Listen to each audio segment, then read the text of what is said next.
നമസ്കാരം. പകൽ വാർത്ത ആരംഭിക്കുകയാണ്. ആദ്യം തലക്കെട്ടുകൾ. തൃശൂർ പൂരത്തിന് ഇത്തവണ വെടിക്കെട്ടില്ല.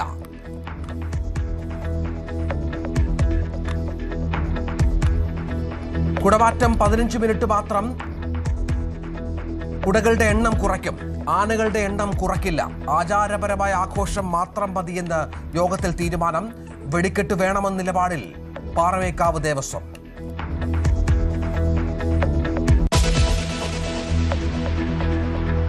തൃശൂർ വെടിക്കെട്ട് ദുരിതത്തിൽ 37 പേർ ഉൾപ്പെട്ടതായി നിഗമനം. സ്ഥിരീകരിച്ചത് 14 മരണം.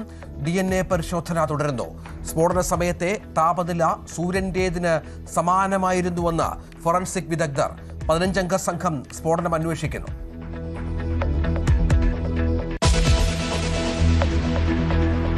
കോൺഗ്രസിൽ മുഖ്യമന്ത്രി പദം ഉറപ്പിക്കാൻ നേതാക്കളുടെ നീക്കങ്ങൾ. ചെന്നിത്തലയെ വാഴ്ത്തി ജനനായകൻ വീഡിയോ. KC വേണുഗോപാലിനായി ഡോക്യുമെന്ററി. VD സതീശന്റെ നിയമസഭാ പ്രസംഗങ്ങൾ പുസ്തകമാകുന്നു. ഫേസ്ബുക്ക് പോസ്റ്റുമായി അജയ് തറയിൽ.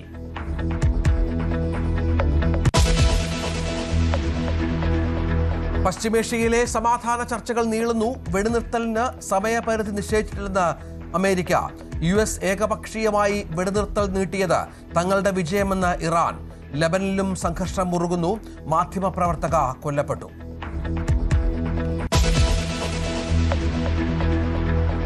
ഹോർമുസിൽ വെച്ച് ചരക്ക് കപ്പൽ പിടിച്ചെടുക്കുന്ന ദൃശ്യങ്ങൾ പുറത്തുവിട്ട് IRGC.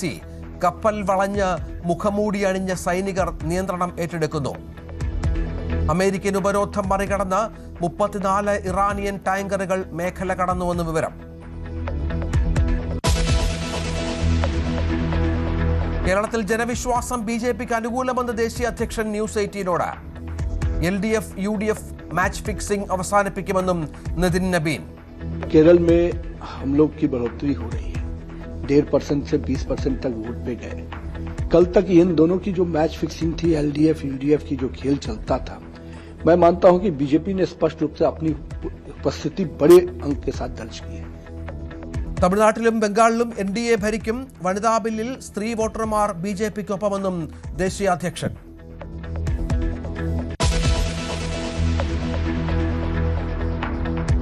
സംസ്ഥാനത്ത് വേനൽ ചൂട് കടുത്തു. ഈ സീസണിലെ ഏറ്റവും ഉയർന്ന ചൂട് ഇന്നലെ പാലക്കാട് ജില്ലയിൽ. പാലക്കാടും കൊല്ലത്തും ഉഷ്ണതരംഗ മുന്നറിയിപ്പ്. ജില്ലകളിൽ സാധാരണയേക്കാൾ 3 മുതൽ 4 ഡിഗ്രി സെൽഷ്യസ് വരെ കൂടുതൽ.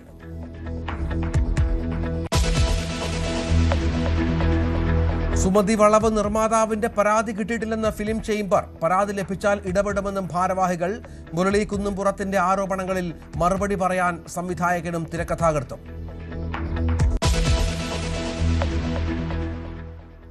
സംസ്ഥാനത്ത് പാമ്പ് കടിയേറ്റ് വീണ്ടും മരണം. ചിറയൻകീഴിൽ 8 വയസ്സുകാരൻ മരിച്ചു. ഉറങ്ങുന്നതിനിടെ കുട്ടിയെ കടിച്ചത് മൂർഖൻ.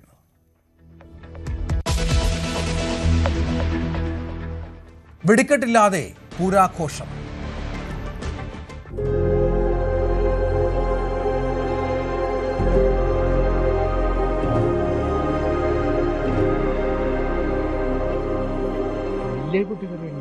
വലിയൊരു കുട്ടിപ്പേര് ഇവിടെ അടുത്ത അയലകത്തുള്ള ആൾക്കാരൊന്നും ഒക്കെ വീടൊക്കെ തകർന്നിട്ടുണ്ട്.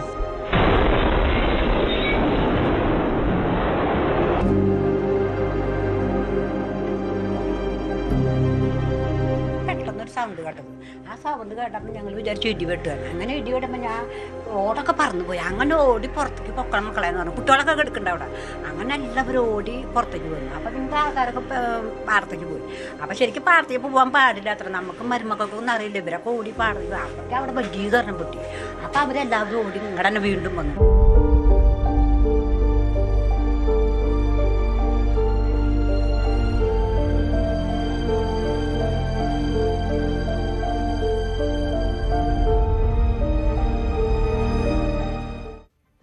തൃശൂർ പൂരം ഇത്തവണ വെടിക്കെട്ടില്ലാതെ നടത്തും.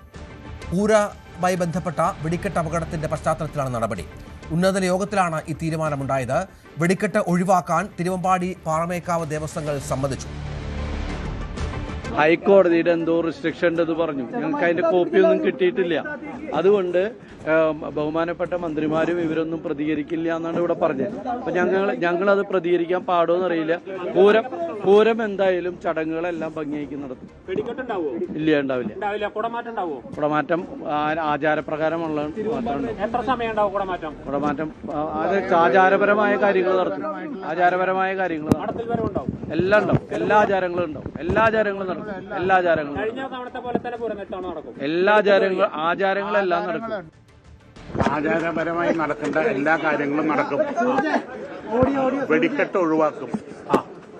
കുടമാറ്റം സിംബോളിക്കാക്കും. കുറച്ച് സെറ്റ് മാത്രം. അതൊക്കെ എഴുന്നള്ളിപ്പ് സാധാരണ നടക്കണം. 15 ആനകൾ വീതം. അത് ഓരോ ആൾക്കാർക്ക് ഓരോ പോലെ കുടമാറ്റം അതുപോലെ തന്നെ നടക്കും. പ്രതീകാത്മകമായിട്ട് നടക്കും. അത് കുറച്ച് ഇപ്പൊ നമ്മൾ 15 സെറ്റ് എന്ന് പറഞ്ഞിട്ടുള്ള ചിലപ്പോൾ കുറച്ചുകൂടി കുറയ്ക്കും. അപ്പൊ പ്രതീകാത്മകമായിട്ട് നടക്കും. ടേക്ക് ഓവർ ആണെങ്കിൽ തന്നെ നടക്കും. അവിടെ നടക്കും. 15 ആനകൾ വീതം ഉണ്ടാവും. പിന്നെ ബാക്കി വെടിക്കെട്ട് ഒഴികെ ബാക്കിയെല്ലാം അതുപോലെ തന്നെ നടക്കും.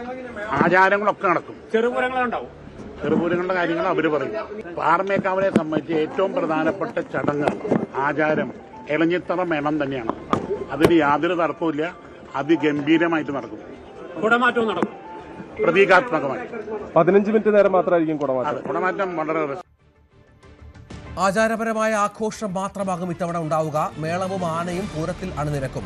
കുടമാറ്റം 15 മിനിറ്റ് മാത്രം നടത്തും. കുടകളുടെ എണ്ണം കുറയ്ക്കുമെങ്കിലും ആനകളുടെ എണ്ണം കുറയ്ക്കില്ല എന്നാണ് യോഗത്തിലെ തീരുമാനം. വെടിക്കെട്ട് വേണമെന്ന നിലപാട് പാറമേക്കാവ് ദേവസ്വം യോഗത്തിലെടുത്തെങ്കിലും പിന്നീട് സർക്കാർ നിർദ്ദേശത്തിന് അവർ വഴങ്ങുകയായിരുന്നു. തൃശൂർ വെടിക്കെട്ട് ദുരന്തത്തിൽ ഇതിനിടെ 37 പേർ ഉൾപ്പെട്ടുവെന്ന നിഗമനം പുറത്തുവന്നു. സംഭവ സ്ഥലത്ത് നിന്ന് മൊബൈൽ ഫോണുകൾ കിട്ടിയതായി Thrissur city police commissioner Nakul Rajendran Deshmukh പറഞ്ഞു. വെടിക്കെട്ട് പുരയും ചുറ്റുപാടും പ്രത്യേക സുരക്ഷാ മേഖലയാക്കി സംരക്ഷിക്കും. 4 ഡിവൈഎസ്പിമാരുടെ നേതൃത്വത്തിൽ 15-അംഗ സംഘമാണ് അന്വേഷിക്കുക എന്നും കമ്മീഷണർ അറിയിച്ചു. ആ ബോഡി പാർട്സ് എല്ലാം നമുക്ക് സാമ്പിളും അതിന്റെ ബോഡി പാർട്സ് എടുത്തിട്ട് DNA പരിശോധന വേണ്ടി അയക്കുന്നുണ്ട്. അതിന്റെ കൂടെ തന്നെ നമുക്ക് ഇന്ന് ഒന്നുകൂടി ഡബിൾ ഷുവർ ആവാൻ വേണ്ടി മുഴുവൻ ഏരിയ കഡവർ ഡോഗ് വെച്ചിട്ട് പിന്നെ സ്ട്രീറ്റ് ലൈനിങ് മാൻ പവർ വെച്ചിട്ട് മുഴുവൻ ഏരിയ കവർ ചെയ്തിട്ട് എവിടെയെങ്കിലും വേറെ എക്സ്പ്ലോസീവ്സും ബോഡി പാർട്ട് എന്തെങ്കിലും ഉണ്ട് അത് ചെക്ക് ചെയ്യാൻ വേണ്ടി ഒരു ടീം ഇന്ന് രൂപീകരിച്ചിട്ടുണ്ട്. നമ്മൾ ഇന്ന് ഏകദേശം കംപ്ലീറ്റ് ആവാൻ അത് പ്ലാനാണ്. ഇന്ന് വൈകുന്നേരത്തോടെ എല്ലാ നമ്മുടെ ഇവിടുത്തെ ബേസിക് പരിശോധന കംപ്ലീറ്റ് ആവും. അതിന്റെ കൂടെ തന്നെ സാമ്പിളിംഗ് എടുക്കുന്ന കാര്യങ്ങൾ പിന്നെ എക്സ്പ്ലോസീവ്സ് ഉടനെ മൂവ് ചെയ്യുന്ന കാര്യങ്ങൾ ഇന്ന് ഉച്ചയ്ക്കത്തോടെ കംപ്ലീറ്റ് ആവുന്ന ഒരു സാധ്യത ഉണ്ട്. എക്സ്പ്ലോസീവ്സ് ഇന്നലെ തന്നെ എക്സ്പ്ലോസീവ് നമുക്ക് കിട്ടി അത് മാർക്ക് ചെയ്ത് വെച്ചിട്ടുണ്ടായിരുന്നു. ആ സെയിം എക്സ്പ്ലോസീവ്സ് ഇന്നലെ രാത്രി നമുക്ക് രാത്രി ആയത് കാരണം ഇന്നലെ മൂവ് ചെയ്യാൻ പറ്റില്ല. സോ ഇന്ന് എക്സ്പ്ലോസീവ് മൂവ് ചെയ്യാൻ പോവാണ്. അതിന്റെ കൂടെ തന്നെ ഇന്ന് കുറെ ഇലക്ട്രോണിക് മൊബൈൽ ഫോണും അതിന്റെ കൂടെ തന്നെ കുറച്ച് ബോഡി പാർട്സ് ചെറിയ ചെറിയ ബോഡി പാർട്സ് കാഡവർ ഡോഗ് ഇന്ന് ഫൈൻഡ് ഔട്ട് ചെയ്തിട്ടുണ്ട്. അതും നമ്മൾ മാസലെടുത്തിട്ട് DNA പരിശോധനയ്ക്ക് വേണ്ടി കൊടുക്കുന്നുണ്ട്. ഇത് നമുക്ക് ഫുൾ ഏരിയ ഇപ്പോൾ റിസ്ട്രിക്ഷൻ ആയിട്ട് തന്നെ മാറ്റുന്നുണ്ട്. ബിക്കോസ് ജുഡീഷ്യൽ കമ്മീഷനും പുതിയ ഇൻക്വയറി കോൺസ്റ്റിറ്റ്യൂട്ട് ചെയ്തിട്ടുണ്ട്. അവിടെ വേണ്ടി ഈ ഏരിയ നമുക്ക് ഒരു റിസ്ട്രിക്റ്റഡ് ഏരിയ ക്രൈം സീനായിട്ട് ഫുൾ ടൈം ഇപ്പോൾ ഗാർഡ് ചെയ്യാൻ പോവാണ്. മൃതദേഹ പരിശോധനയ്ക്കായി DNA പരിശോധന തുടരുകയാണ്. 4 പേരെക്കുറിച്ച് ഇനിയും വിവരം കിട്ടാനുണ്ട്. ചികിത്സയിൽ കഴിയുന്ന 10 പേരിൽ 4 പേരുടെ നില അതീവ ഗുരുതരമാണ്. അപകട സ്ഥലത്ത് ഇന്നും മാസ് പരിശോധന തുടരുന്നു. 90ഓളം ഗുണ്ടുകൾ തിരച്ചിലിൽ കിട്ടി. 300 കിലോയോളം ഗൺ പൗഡറും കണ്ടെത്തി. സ്ഫോടക ശേഖരം ഉടൻ മാറ്റുന്ന നടപടി ആരംഭിക്കും. പ്രദേശത്തേക്കുള്ള വഴി പോലീസ് അടച്ചിരിക്കുകയാണ്. ആജ്ഞാ രവീന്ദ്രനും ഒപ്പം CV അനുബോധും ഏറ്റവും പുതിയ വിവരങ്ങളുമായി ചേരും. നമുക്ക് ആദ്യം പൂരത്തിൻ്റെ വിശേഷങ്ങളിലേക്ക് പോകണം. കാരണം പൂരപ്രേമികൾ കാത്തിരിക്കുന്നത് ആ തീരുമാനമാണ്. ആജ്ഞ ഇത്തവണ വെടിക്കെട്ടുണ്ടാവില്ല. കുടമാറ്റവും പേരിന് മാത്രമായിരിക്കും. ആചാരപരമായ കാര്യങ്ങൾ മാത്രം സംഭവിക്കും. ചുരുക്കത്തിൽ ദേവസ്വങ്ങൾ കടുപിടുത്തം പിടിച്ചിരുന്നു രാവിലെയൊക്കെ വെടിക്കെട്ട് വേണമെന്ന കാര്യത്തിൽ. പക്ഷേ സർക്കാർ നിർദ്ദേശത്തിലേക്ക് ഏറ്റവും ഒടുവിൽ കാര്യങ്ങൾ എത്തുകയായിരുന്നു.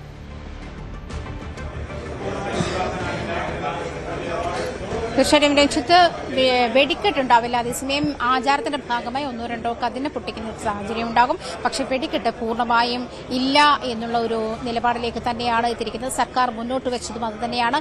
അത്തരം ആവശ്യങ്ങൾ ഇരു ദേവസ്വങ്ങളും ഉന്നയിച്ചിരുന്നു മീറ്റിംഗിൽ. അതേസമയം അത് അംഗീകരിക്കുന്ന ഒരു സാഹചര്യത്തിൽ പക്ഷേ ഒരു സമവായത്തിൽ തന്നെയാണ് ഇരു കൂട്ടരും എത്തിയത് തന്നെ. അതിൽ പ്രത്യേകിച്ച് നിർബന്ധപൂർവ്വമായും വെടിക്കെട്ട് വേണം എന്നുള്ളൊരു നിലപാടിൽ ഇരു ദേവസ്വങ്ങളും എത്തിയിരുന്നില്ല എന്നുള്ളതും ശ്രദ്ധേയമാണ്.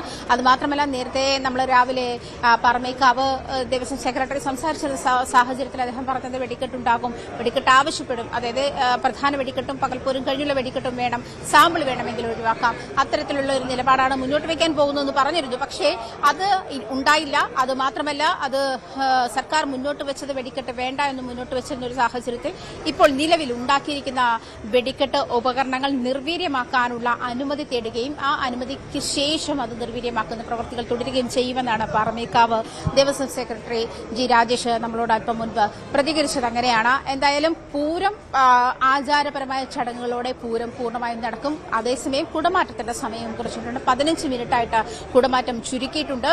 15 ആനകൾ വീതം 2 വശത്ത്, അതായത് ഏകദേശം 45 മുതൽ 50 കുട മാറാനുള്ള സമയമാണ് ഉണ്ടാവുക എന്ന് വേണം മനസ്സിലാക്കാൻ. ഒരു മിനിറ്റിൽ ഒരു 3 കുടയുടെ കണക്ക് എടുത്താൽ ഒരു 15 മിനിറ്റ് കൊണ്ട് 45 മുതൽ 50 കുടകളായിരിക്കും. പക്ഷേ അതേസമയം സാധാരണ കുടകൾ മാത്രമായിരിക്കും ഇത്തവണ കുടമാറ്റത്തിൽ ഉണ്ടാവുക. നിരവധി നമുക്കറിയാം, ഇന്നോവേഷൻസ് ആയിട്ട് ഓരോ തവണയും ഓരോ പൂരത്തിലും പുതിയ പുതിയ കുടകൾ ഇരു വിഭാഗങ്ങളുടെയും തിരുവമ്പാടി ദേവസ്വത്തിന്റെയും പാറമേക്കാവിന്റെയും ഇരു വിഭാഗങ്ങളുടെ വിവിധ കുടകൾ, അതായത് ഇന്നോവേഷൻസ് ആയിട്ട് പുതിയ വർഷം കുടമാറ്റത്തിന് എന്ന് കാത്തിരുന്ന ഒരു പ്രത്യേക നിമിഷങ്ങളൊക്കെ ഉണ്ട്. അതിൽ ആ ഒരു ഇതുണ്ടാവില്ല. പ്രത്യേകിച്ച് അതേസമയം പുതുതായി ഇന്നോവേഷൻസ് ഉണ്ടാക്കിയ അല്ലെങ്കിൽ പുതുതായി ഇത് അത്ഭുതകരമായിട്ടുള്ള എന്തെങ്കിലും ഉണ്ടോ കുടകളിൽ, ആ സാധനങ്ങൾ, ആ കുടകളൊക്കെ ഈ പാറമേക്കാവിന്റെ മുൻവശത്ത് ഡിസ്പ്ലേ ആയിട്ട് വെക്കുമെന്നാണ് അദ്ദേഹം അറിയിച്ചത്. എന്തായാലും സാധാരണ കുടകൾ മാത്രമായിരിക്കും മാറുക. അതിൽ കുടകളിൽ അത്ഭുതങ്ങളൊന്നും പ്രതീക്ഷിക്കേണ്ട. അതേസമയം മറ്റു ചടങ്ങുകളൊക്കെ ഉൾപ്പെടെയുള്ള അനുമോദ്, നമ്മൾ മനസ്സിലാക്കേണ്ടത് നേരത്തെ പൂരത്തിന്റെ പൊലിമ ഇല്ലാതെയുള്ള ഒരു പൂര രീതിയായിരിക്കും ഇത്തവണ. കുടമാറ്റം ഉണ്ടാവില്ല. ഒപ്പം ആനകളുടെ എണ്ണം അതിലെന്തെങ്കിലും വ്യത്യാസമുണ്ടാകുമോ എന്ന് നമ്മൾ കാത്തിരുന്ന് കാണണം. കുടകളുടെ എണ്ണം കുറയ്ക്കും. അത്തരത്തിലുള്ള ഒരുപാട് മാറ്റങ്ങൾ സംഭവിക്കുമ്പോൾ അക്ഷരാർത്ഥത്തിൽ ദുരന്ത പശ്ചാത്തലത്തിലാണെങ്കിൽ പോലും പൂരപ്രേമികൾക്ക് പൂർണ്ണമായും നിരാശ ഉളവാക്കുന്ന ഒരു പൂരനാളുകളായിരിക്കും ഇത്തവണ, അല്ലേ? രഞ്ജിത്ത്, ഇതിൽ ഏറ്റവും പ്രധാനം കുടമാറ്റം 15 മിനിറ്റാക്കി കുറച്ചു എന്നുള്ളതും വെടിക്കെട്ട് ഒഴിവാക്കി എന്നുള്ളതുമാണ്. പക്ഷേ മറ്റെല്ലാ ചടങ്ങുകളും ആചാരാനുഷ്ഠാനങ്ങളോടെ തന്നെ നടക്കുമെന്ന് പറയുമ്പോൾ ആനകളുടെ എണ്ണം വരെ മുൻപുണ്ടായിരുന്ന അതേപോലെ തന്നെ ആയിരിക്കും. കാരണം ശക്തൻ തമ്പുരാൻ ചിട്ടപ്പെടുത്തിയ ഈ പൂരത്തിൻ്റെ ഓരോ ചടങ്ങുകൾക്കും അദ്ദേഹത്തിൻ്റെ ആ ഒരു നിശ്ചയത്തിൻ്റെ തീരുമാനത്തിൻ്റെ പിൻബലമുണ്ട്. സ്വാഭാവികമായിട്ട് അത് ആരും തെറ്റിക്കാറില്ല. അപൂർവമായിട്ട് മാത്രമാണ് അങ്ങനെ ഒരു ആനപ്പുറത്ത് മാത്രം ചടങ്ങ് ഒതുക്കുന്നത്. അതുകൊണ്ട് തന്നെ ഈ ചെറുപൂരങ്ങൾ മുതൽ തിരുവമ്പാടിയും പാറമേക്കാവും ഒക്കെ അവർക്ക് നിശ്ചയിച്ച ആനകളുടെ എണ്ണം അതേപോലെ നിലനിർത്തുമെന്ന് തന്നെയാണ് മനസ്സിലാക്കാൻ കഴിയുന്നത്. ഒപ്പം ഈ വാദ്യഘോഷങ്ങൾ, ഏറ്റവും പ്രധാനമായിട്ടുള്ളത് താളങ്ങളുടെയും മേളങ്ങളുടെയും ഒക്കെ പൂരം എന്ന് വിശേഷിപ്പിക്കുന്ന നമ്മളെ ഇലഞ്ഞിത്തറ മേളവും അതുപോലെ തന്നെ മഠത്തിൽ ഒരു പഞ്ചവാദ്യവുമാണ്. ഇത് രണ്ടും അതുപോലെ തന്നെ ഉണ്ടാകും. അതേപോലെ ചെറുപൂരങ്ങളുടെ വരവിനോടനുബന്ധിച്ചുള്ള വാദ്യഘോഷങ്ങൾ. അപ്പോൾ നമുക്ക് ഈ പൂരത്തിന് ഒഴിവായി പോകുന്നത് ഏറ്റവും പ്രധാനപ്പെട്ട ചടങ്ങായിട്ടുള്ള വെടിക്കെട്ടും അതുപോലെ കുടമാറ്റത്തിൻ്റെ സമയദൈർഘ്യം കുറച്ചു എന്നുള്ളതുമാണ്. മറ്റെല്ലാ ചടങ്ങുകളും അതുപോലെ തന്നെ ഉണ്ടാകുമെന്ന് പറയുമ്പോൾ നിശ്ചയിച്ച അനുഷ്ഠാന ചടങ്ങുകൾ എന്ന തരത്തിൽ നിഷ്കർഷിച്ച ചടങ്ങുകൾ അത് നിലനിർത്തുന്നു. ആഘോഷമായി നടത്തുന്ന കുടമാറ്റവും വെടിക്കെട്ടും ഒഴിവാക്കുന്നു, അല്ലെങ്കിൽ കുടമാറ്റം കുറയ്ക്കുന്നു, വെടിക്കെട്ട് ഒഴിവാക്കുന്നു എന്നാണ് കരുതേണ്ടത്. പൂരത്തിനെ സംബന്ധിച്ച്, പൂരപ്രേമികളെ സംബന്ധിച്ച് അല്പം നിരാശ ഉണ്ടാക്കുന്നതാണെങ്കിൽ ഈ സാഹചര്യത്തിൽ ഇതെങ്കിലും ചെയ്യേണ്ടത് അനിവാര്യമാണ്. കാരണം ഇപ്പോഴും ആരാണെന്ന് പോലും തിരിച്ചറിയാത്ത മൃതദേഹങ്ങൾ അവിടെ മോർച്ചറിയിൽ കിടക്കുകയാണ്. പ്രിയപ്പെട്ടവരെ തിരിച്ചറിയാനുള്ള DNA പരിശോധനയ്ക്കായിട്ട് ബന്ധുക്കൾ കണ്ണീരോടെ കാത്തിരിക്കുകയാണ്. ഈ ഒരു വെടിക്കെട്ടിൻ്റെ തന്നെ ചുമതലക്കാരനടക്കമുള്ളവർ ഉള്ളുവെന്ത് ജീവിതത്തിലേക്ക് തിരിച്ചെത്തുമോ ഇല്ലയോ എന്നറിയാതെ ആശുപത്രിയിൽ വെന്റിലേറ്ററിൽ കിടക്കുകയാണ്. അപ്പോൾ ഇത്രയും ജീവിതങ്ങൾ ഇവിടെ ഉരുകി തീർന്നു നിൽക്കുമ്പോൾ നമുക്ക് പൂരം ആഘോഷത്തോടെ വർണ്ണാഭമായിട്ട് ആഘോഷിക്കാമെന്ന് ആർക്കും അത്ര വേഗത്തിൽ പറയാൻ കഴിയുന്നതല്ല. അങ്ങനെ പറയാനും പാടില്ലല്ലോ. അപ്പോൾ സർക്കാരിൻ്റെ ആ തീരുമാനം തികച്ചും അനുയോജ്യമാണ് തന്നെ നമുക്ക് വിലയിരുത്തേണ്ടി വരും. പൂരം അതിൻ്റെ അനുഷ്ഠാനങ്ങൾ അതേപോലെ നടത്തുന്നു, എന്നാൽ വർണ്ണാഭമായിട്ടുള്ള ആഘോഷമായിട്ടുള്ള കാര്യങ്ങൾ ഒഴിവാക്കുന്നു എന്നുള്ളത് തന്നെയാണ് ഇപ്പോൾ ഏറ്റവും ഉചിതമായ കാര്യം. രഞ്ജിത്ത്, തീർച്ചയായും ഈ മരണവുമായി ബന്ധപ്പെട്ട് മനസ്സിലാക്കുന്നത് 37 എന്ന കണക്കിലേക്ക്, അല്ലേ, അങ്ങനെ എത്തിയിട്ടുണ്ട്. അത്തരത്തിലുള്ള ആളുകളെ കണ്ടെത്താനുണ്ട് എന്ന കണക്കിലേക്ക് എത്തിയിട്ടുണ്ട്. അതിൽ കുറച്ചുകൂടി വ്യക്തത വരാനുണ്ട്. ഇപ്പോൾ നമുക്ക് ലഭിച്ച ശരീരഭാഗങ്ങൾ വെച്ചുള്ള DNA പരിശോധന, അതിനുള്ള കാര്യങ്ങളല്ലേ ഉള്ളൂ. അല്ലാതെ എത്ര പേർ മരിച്ചു എന്ന കാര്യത്തിൽ ഒരു വ്യക്തത വരാൻ ഇനിയും കാത്തിരിക്കേണ്ടി വരുമോ അനുമോദ്?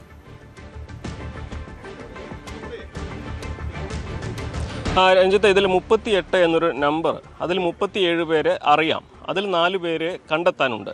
ഒരാളുടെ മൃതശരീരം കത്തിക്കരിഞ്ഞ നിലയിലാണ്. അത് ആരാണെന്ന് തിരിച്ചറിഞ്ഞത്. അതാണ് ഈ 38 എന്ന നമ്പറിൽ 37 പേരെ തിരിച്ചറിഞ്ഞിട്ടുണ്ട്. ഇതിൽ തന്നെ 10 പേരുടെ മൃതദേഹങ്ങളിൽ 38-ൽ 10 പേർ മരിച്ചവരാണ്. അതിൽ 9 പേരെ മാത്രമേ തിരിച്ചറിഞ്ഞിട്ടുള്ളൂ. ഇതിൽ 29 മൃതദേഹങ്ങളുടെ അവശിഷ്ടങ്ങളാണ് DNA പരിശോധനയ്ക്ക് കഴിഞ്ഞ ദിവസം അയച്ചിട്ടുള്ളത്. അതിൽ പ്രധാനമായിട്ട് ഇന്ന് രാവിലെ നമ്മൾ ഫോറൻസിക് മേധാവിയുമായിട്ട് സംസാരിച്ചപ്പോൾ 4 പേരെയാണ് കണ്ടെത്താനുള്ളത്. 2 പേരുടെയെങ്കിലും ശരീരാവശിഷ്ടങ്ങൾ ഈ 29 പരിശോധനയ്ക്ക് അയച്ച 29 DNA-കളിൽ ഉണ്ടാകാനുള്ള സാധ്യതയുണ്ട് എന്ന് തന്നെയാണ്. കാരണം ലഭ്യമായ ശരീരാവശിഷ്ടങ്ങളുടെ സാമ്പിളുകൾ പരിശോധിക്കുമ്പോൾ ഇതിൽ 2 പേരുടെയെങ്കിലും മൃതശരീരം ഇതിൽ ഉൾപ്പെട്ടിട്ടുണ്ടാകുമെന്നൊരു വിലയിരുത്തലാണ് ഫോറൻസിക് വിഭാഗം നടത്തിയിട്ടുള്ളത്. വേറെയും മൃതശരീര അവശിഷ്ടങ്ങൾ ഇന്നും കണ്ടെടുത്തിട്ടുണ്ട്. ഏകദേശം 30ഓളം ശരീരാവശിഷ്ടങ്ങൾ ഇതിനോടകം തന്നെ മോർച്ചറിയിലുണ്ട്. അതൊന്നും DNA പരിശോധനയ്ക്ക് പറ്റുന്ന തരത്തിലല്ല ഉള്ളത്. കത്തിക്കരിഞ്ഞതും വളരെ ചെറുതും അങ്ങനെയായ പല അവസ്ഥയിലുള്ളതാണ്. അപ്പോൾ ശരീരാവശിഷ്ടങ്ങൾ ഇപ്പോഴും കണ്ടെടുത്തുകൊണ്ടേയിരിക്കുകയാണ്. നമ്മൾ രാവിലെ ഈ ഒരു മുണ്ടത്തിക്കോട് ഈ സ്ഫോടനം നടന്ന നടത്തിയ മാസ് സെർച്ചിന് പിന്നാലെയും ഈ ഒരു ഇടത്തിന് ചുറ്റും പല ഭാഗങ്ങളിൽ നിന്നായിട്ട് ശരീരാവശിഷ്ടങ്ങൾ കണ്ടെത്തിയിട്ടുണ്ട്. അതൊക്കെ തന്നെ മോർച്ചറിയിലേക്ക് മാറ്റിയിരിക്കുകയാണ്. എന്ത് തന്നെയാണെങ്കിലും ഏറ്റവും പ്രധാനപ്പെട്ട ഒരു കാര്യം, ഇതുവരെയുള്ള കണക്ക് പ്രകാരം 38 പേർ ഈ സ്ഥലത്ത് ആ സമയത്ത് ഉണ്ടായിരുന്നു. അതിൽ 10 പേരുടെ മരണം സ്ഥിരീകരിച്ചു. അതിൽ ഒരാളെ തിരിച്ചറിയാനുണ്ട്. ഈ 38 പേരിൽ 4 പേർ, ആ 4 പേരെ ആരാണെന്നുള്ളത്, അത് അവരെവിടെയാണെന്നുള്ളത് കണ്ടെത്താനായിട്ടില്ല എന്നുള്ളതാണ് ഇതിൽ പ്രധാനപ്പെട്ടത്. അതിൽ പരിക്കേറ്റവരിൽ തന്നെ 4 പേർ അതീവ ഗുരുതരാവസ്ഥയിലാണുള്ളത്. മറ്റു ചിലരൊക്കെ അടുത്ത ദിവസങ്ങളിൽ ആശുപത്രിയിൽ നിന്നും മോജി വീട്ടിലേക്ക് എത്തും എന്നുള്ളതാണ് അറിയാൻ കഴിയുന്നത്. വിവരങ്ങൾ പങ്കുവച്ചു. പേരക്കുട്ടിയെ നോക്കാൻ വേണ്ടി പണിക്ക് പോകാഞ്ഞതാണ് വേലൂർ സ്വദേശിനി സരസ്വതിയെ മുണ്ടത്തിക്കോട് വെടിക്കെട്ട് ദുരന്തത്തിൽ നിന്ന് രക്ഷിച്ചത്. അപകടത്തിന്റെ തലേദിവസം വരെ സരസ്വതി ജോലിക്ക് പോയിരുന്നു. 3 ദിവസം മുൻപ് ഇവിടെ നിന്നും സൂര്യതാപമേറ്റ് സരസ്വതിക്ക് പൊള്ളലും ഏറ്റിരുന്നു. നമ്മളുള്ളത് വേലൂർ വെങ്ങിലശ്ശേരിയിലാണ്. ഇവിടെ നെല്ലിക്കൽ സരസ്വതി എന്ന ചേച്ചിയുടെ വീട്ടിലാണുള്ളത്. ഈ ചേച്ചി മുണ്ടത്തിക്കോട് ആ വെടിക്കെട്ട് പുരയിൽ തിങ്കളാഴ്ച വരെ ജോലി ചെയ്തിരുന്നു. അതിനുശേഷം പിന്നെ അവർ ജോലിക്ക് പോയില്ല. സൂര്യാതപമേറ്റ് പൊള്ളലേറ്റതിനെ തുടർന്ന് അവർ ജോലിക്ക് പോകാതിരിക്കുന്നു. അങ്ങനെയാണ് അവർ ഈ ദുരന്തത്തിൽ നിന്ന് രക്ഷപ്പെട്ടത്. ചേച്ചിനെ നമ്മുടെ ഒപ്പം ചേരുന്നു. ചേച്ചി അവസാനമായിട്ട് എന്താ പോയത്? തിങ്കളാഴ്ച അവസാനമായിട്ട് പോയത് തിങ്കളാഴ്ച. എന്തേ പിന്നെ പൊള്ളലേറ്റത് കാരണമാണോ? പൊള്ളലേറ്റത് കാരണം കൊണ്ടല്ല പോയത്, മോൻ്റെ കുട്ടി ഇവിടെ വന്ന കാരണം കൊണ്ട് പോയതാണ്. പിന്നെ അല്ലെങ്കിൽ ഞങ്ങൾ ചൊവ്വാഴ്ച പോവില്ല, കാരണം ഞങ്ങളുടെ വീട്ടമ്പലത്തിൽ പരിപാടി ആയതുകൊണ്ട് ഞങ്ങൾ പോവില്ല. പൊള്ളലേണ്ടായത്? പൊള്ളലിപ്പോൾ ഇന്നേക്ക് 5-4 ദിവസമായിട്ടുണ്ട്. ഈ വീട്ടിലത്തെ ആ കുട്ടി അന്ന് തന്നെ രാത്രിയിൽ കറ്റാർവാഴ ജെല്ല് വരട്ടി തന്നു. പിന്നെ എന്നോട് ഹോസ്പിറ്റലിൽ പോകാനൊക്കെ പറഞ്ഞു. ഞാൻ പിന്നെ പിള്ളേരൊക്കെ അറിഞ്ഞു കഴിഞ്ഞാൽ അതന്നെ അവർക്ക് ഇഷ്ടമില്ലാത്ത പണിയാണിത്. അപ്പം അവർ പറഞ്ഞു കഴിഞ്ഞാലും ചീത്ത അവരുടെ കയ്യിൽ നിന്നും കേൾക്കണ്ടേ. അത് കാരണം കൊണ്ട് കൂടുതലായിട്ട് ചൂടുണ്ട്, ഭയങ്കര ചൂടാണ്. പറമ്പ് മൊത്തം ഭയങ്കര ചൂടാണ്. അപ്പോൾ ഇത് നേരിട്ട് വെയിലത്ത് നിന്നിട്ടാണോ ജോലി? അല്ലല്ല, വെയിലത്തല്ല. നമ്മൾ ടാർപ്പായ കെട്ടി അതിൻ്റെ അടിയിൽ നെറ്റ് കെട്ടി നല്ല സുരക്ഷിത, എല്ലായിടത്തും നല്ല സുരക്ഷിതമായിട്ടുള്ള സ്ഥലമാണ്. പിന്നെ പൊള്ളലേറ്റത് ഞാൻ പുറത്തേക്ക് അങ്ങോട്ട് ഇറങ്ങിപ്പോയി. ഷർട്ടൊക്കെ ഇട്ടിട്ടാണ് ഞങ്ങളിത് ജോലി ചെയ്യുക. അത് ചൂട് സഹിക്കാൻ പറ്റാതെ കണ്ടപ്പോൾ ഷർട്ടൊക്കെ ഊരിയിട്ട് അപ്പം പുറത്തേക്ക് പോട്ടെ എന്ന് വെച്ചിട്ട് അങ്ങോട്ട് പോയി. അപ്പോൾ ബാത്റൂമിൽ പോയിട്ട് ഇങ്ങോട്ട് വരും വഴി എപ്പോഴാണെന്നുള്ളത് അറിയില്ല. അപ്പോൾ തന്നെ ഭയങ്കര ചൂട് വന്നു. പിന്നെ അപ്പോഴൊന്നും കണ്ടില്ല. ഇത് രാത്രി കുളിക്കാൻ നിൽക്കുന്ന സമയത്താണ് ഇത് കണ്ടത്. അപ്പോൾ ഇതിങ്ങനെ തുടച്ച് നോക്കുമ്പോൾ ഇവിടുന്ന് അങ്ങോട്ട് തോലിങ്ങനെ കിഴിഞ്ഞു പോയി. പിന്നെയും പോയോ ജോലിക്ക്? പിന്നെ ഒരു ദിവസം പോയിട്ടുള്ളൂ. അപ്പം ഞാൻ അവിടെ ഉള്ളവർക്ക് ഞാൻ കാണിച്ചു കൊടുത്തു, ഇങ്ങനെ എനിക്കൊരു സംഭവം നടന്നിട്ടുണ്ട് കേട്ടോ എന്നുകൊണ്ട് ഞാൻ കാണിച്ചു കൊടുത്തു. അവരറിയണ്ടേ ഇതൊരു സംഭവം അറിയണ്ടേ. അപ്പം അത് സൂര്യതാപാണെന്ന് പറഞ്ഞു. ഇത് സംഭവം ഉണ്ടായപ്പോൾ അറിഞ്ഞപ്പോൾ എന്ത് തോന്നി? അപകടത്തിനെ പറ്റി അറിഞ്ഞില്ലേ? അപകടത്തിനെ പറ്റിയിട്ട് നമ്മൾ എല്ലാവരും ചൂടല്ലേ, ചൂട് കാരണം കൊണ്ടാണ് ഇപ്പോൾ ഇത് വന്നേക്കുന്നത്. അത്രയും സഹിക്കാൻ പറ്റാത്ത ചൂട് പറമ്പിലുണ്ട്. പിന്നെ പാടരുകാണ് അവിടെ സ്ഥലം, ഈ ഷെഡുകളൊക്കെ പാടരുകയാണ്. ഭയങ്കര ചൂടാണ്. അവിടെ പോകാൻ പറ്റുമോ? പോയിരുന്നു? പിന്നെ അപകടം പോയിട്ടില്ല. പിന്നെ ഹോസ്പിറ്റലിൽ തന്നെ ഇപ്പോൾ നമ്മുടെ കൂടെ ജോലി ചെയ്യണ ഒരു ഭവാനി എന്ന് പറഞ്ഞിട്ടുള്ള ഒരു ചേച്ചി ഉണ്ട്. അപ്പോൾ അതിന് കാലുമ്മ പ്ലാസ്റ്റർ ഇട്ടിട്ട് കിടക്കണതിന് ഓപ്പറേഷൻ വേണമെന്ന് പറഞ്ഞു. അപ്പോൾ ആരെയും ഒന്നും കാണാൻ പോകാൻ പറ്റിയിട്ടില്ല. പോകണം എന്നുള്ളതുണ്ട്. ഇവിടുന്ന് പിന്നെ ഒറ്റയ്ക്ക് പോകാനും ബുദ്ധിമുട്ട്. ഇവരെനിക്ക് കാണുകയും ചെയ്യുമ്പോൾ അതിലേറെ ബുദ്ധിമുട്ട്. പിന്നെന്താ, ഒരു 3:30 സമയത്താണെന്ന് ഞങ്ങൾ ഇത് കേട്ടത്. അപ്പോൾ അവിടുന്ന് തന്നെ ഒന്ന് മനസ്സിലായി. എന്താ വെച്ചാൽ അങ്ങനത്തെ ഒരു ഇവിടേക്ക് കേൾക്കുമ്പോൾ ഒരു 3:30 സമയമാണ്. അപ്പം തന്നെ ഞങ്ങൾ പറഞ്ഞു, അയ്യോ ഇത് ഇടിമിന്നലും പൊട്ടിലൊന്നും അല്ലത് വേറെയാണല്ലോ പൊട്ടില് എന്നുള്ളത് പറഞ്ഞു ഞങ്ങൾ. അപ്പോഴേക്കും അറിഞ്ഞ് ഇവിടെ നിന്നുള്ളവരൊക്കെ ഓരോരുത്തർ ഇങ്ങനെ പോയി. അതിനുശേഷം വിളിച്ചോ? ആരെങ്കിലും രക്ഷപ്പെട്ട ആരെങ്കിലും ഫോണിൽ വിളിച്ചോ? വിളിച്ച് ഇപ്പോൾ ഈ ഭവാനി എന്ന് പറഞ്ഞ ചേച്ചിയിൽ മാത്രമേ വിളിച്ചിട്ടുള്ളൂ. പിന്നെ ഇപ്പോൾ ആരുടെയും ഫോൺ നമ്പറും ഇല്ല, ഫോണും ഇല്ല. അറിയുകയും ചെയ്യില്ല. അതിലിപ്പോൾ കുറേ പേരൊക്കെ പോയി എന്ന് പറഞ്ഞു. സത്യത്തിൽ എന്തൊക്കെയാണെങ്കിലും ഒരു വലിയ ഭാഗ്യമുണ്ട് രക്ഷപ്പെട്ടതെന്ന് തോന്നുന്നുണ്ടോ? അതുണ്ട്, ഭാഗ്യം തന്നെയല്ലേ. ഒരു ചെറിയ പൊള്ളൽ ഒതുങ്ങി അല്ലേ? അതെ. അല്ലെങ്കിൽ ഇപ്പം അതിൻ്റെ തലേ ദിവസമൊക്കെയാണെന്ന് വെച്ചെങ്കിൽ ഞങ്ങൾക്ക് ഇവിടുന്ന് 2-4 പേര് പോകുന്നുണ്ട്, അവരൊക്കെ പോയില്ലേ. ഇതിപ്പോൾ പിന്നെ മോൻ്റെ കുട്ടി ഇവിടെയുള്ള കാരണം കൊണ്ട് ഞാൻ അന്ന് പോവായിരുന്നു. അല്ലെങ്കിലും ഞാൻ വീട്ടമ്പലത്തിലോ പരിപാടിയില്ല, അത് കാരണം കൊണ്ട് ഞാൻ പോവില്ല. ഇവരും പോയത് അങ്ങനെ തന്നെയാണ്. കാരണം എന്താ വെച്ചാൽ അവർക്ക് അങ്ങനെ ഇതെടുക്കാൻ വേണ്ടിയിട്ട് പോയതാണ്, അല്ലെങ്കിൽ അവരും പോകുന്നില്ല. വിഷമത്തിൽ തന്നെ എന്താ ചെയ്യുക, എത്ര പേര് ഇപ്പോൾ പോയി. ഇനി പോവോ? അത്തരം ജോലിക്ക് ഇനി പോവോ? ഇനി പോവില്ല. ഇനി ഇപ്പോഴും മക്കൾ എനിക്ക് 2 ആണ്, ഒരു പെണ്ണാണ്. അവർക്ക് 3 പേർക്കും ഇഷ്ടമല്ല പോണത്. ഞാൻ എൻ്റെ സ്വന്തം ബന്ധുക്കൾക്കും ഇഷ്ടമല്ല ഒരു പണിക്ക് പോവരുതെന്ന് അവർ പിന്നെ എന്താ വെച്ചാൽ നമ്മൾ വീട്ടിലിരിക്കുകയല്ലേ, അപ്പോൾ പിന്നെ എന്തെങ്കിലും ഒരു ഇതായിക്കോട്ടെ എന്ന് വെച്ചിട്ട് പോണത്. നമുക്ക് അറിവുള്ള പണിയല്ലേ. പിന്നെ ഇപ്പോൾ പുതിയ ആൾക്കാർക്കൊന്നും ഇപ്പോൾ അത് അറിയില്ല. അറിയില്ല. ഇല്ല, ഇനിയില്ല. എന്നാണെങ്കിലും വലിയ ഒരു ദുരന്തത്തിൽ നിന്നാണ് രക്ഷപ്പെട്ടത്. അതിൻ്റെ ആശ്വാസമുണ്ട്. ഒരിക്കലും ഇനി ആ ഒരു ജോലിക്ക് പോവില്ല എന്നുകൂടി സരസ്വതി പറയുമ്പോൾ ഈ അപകടമുണ്ടാക്കിയ ദുരന്തമുണ്ടാക്കിയ ഞെട്ടൽ അവരെയൊന്നും വിട്ടുമാറിയിട്ടില്ല എന്ന് വ്യക്തമാണ്.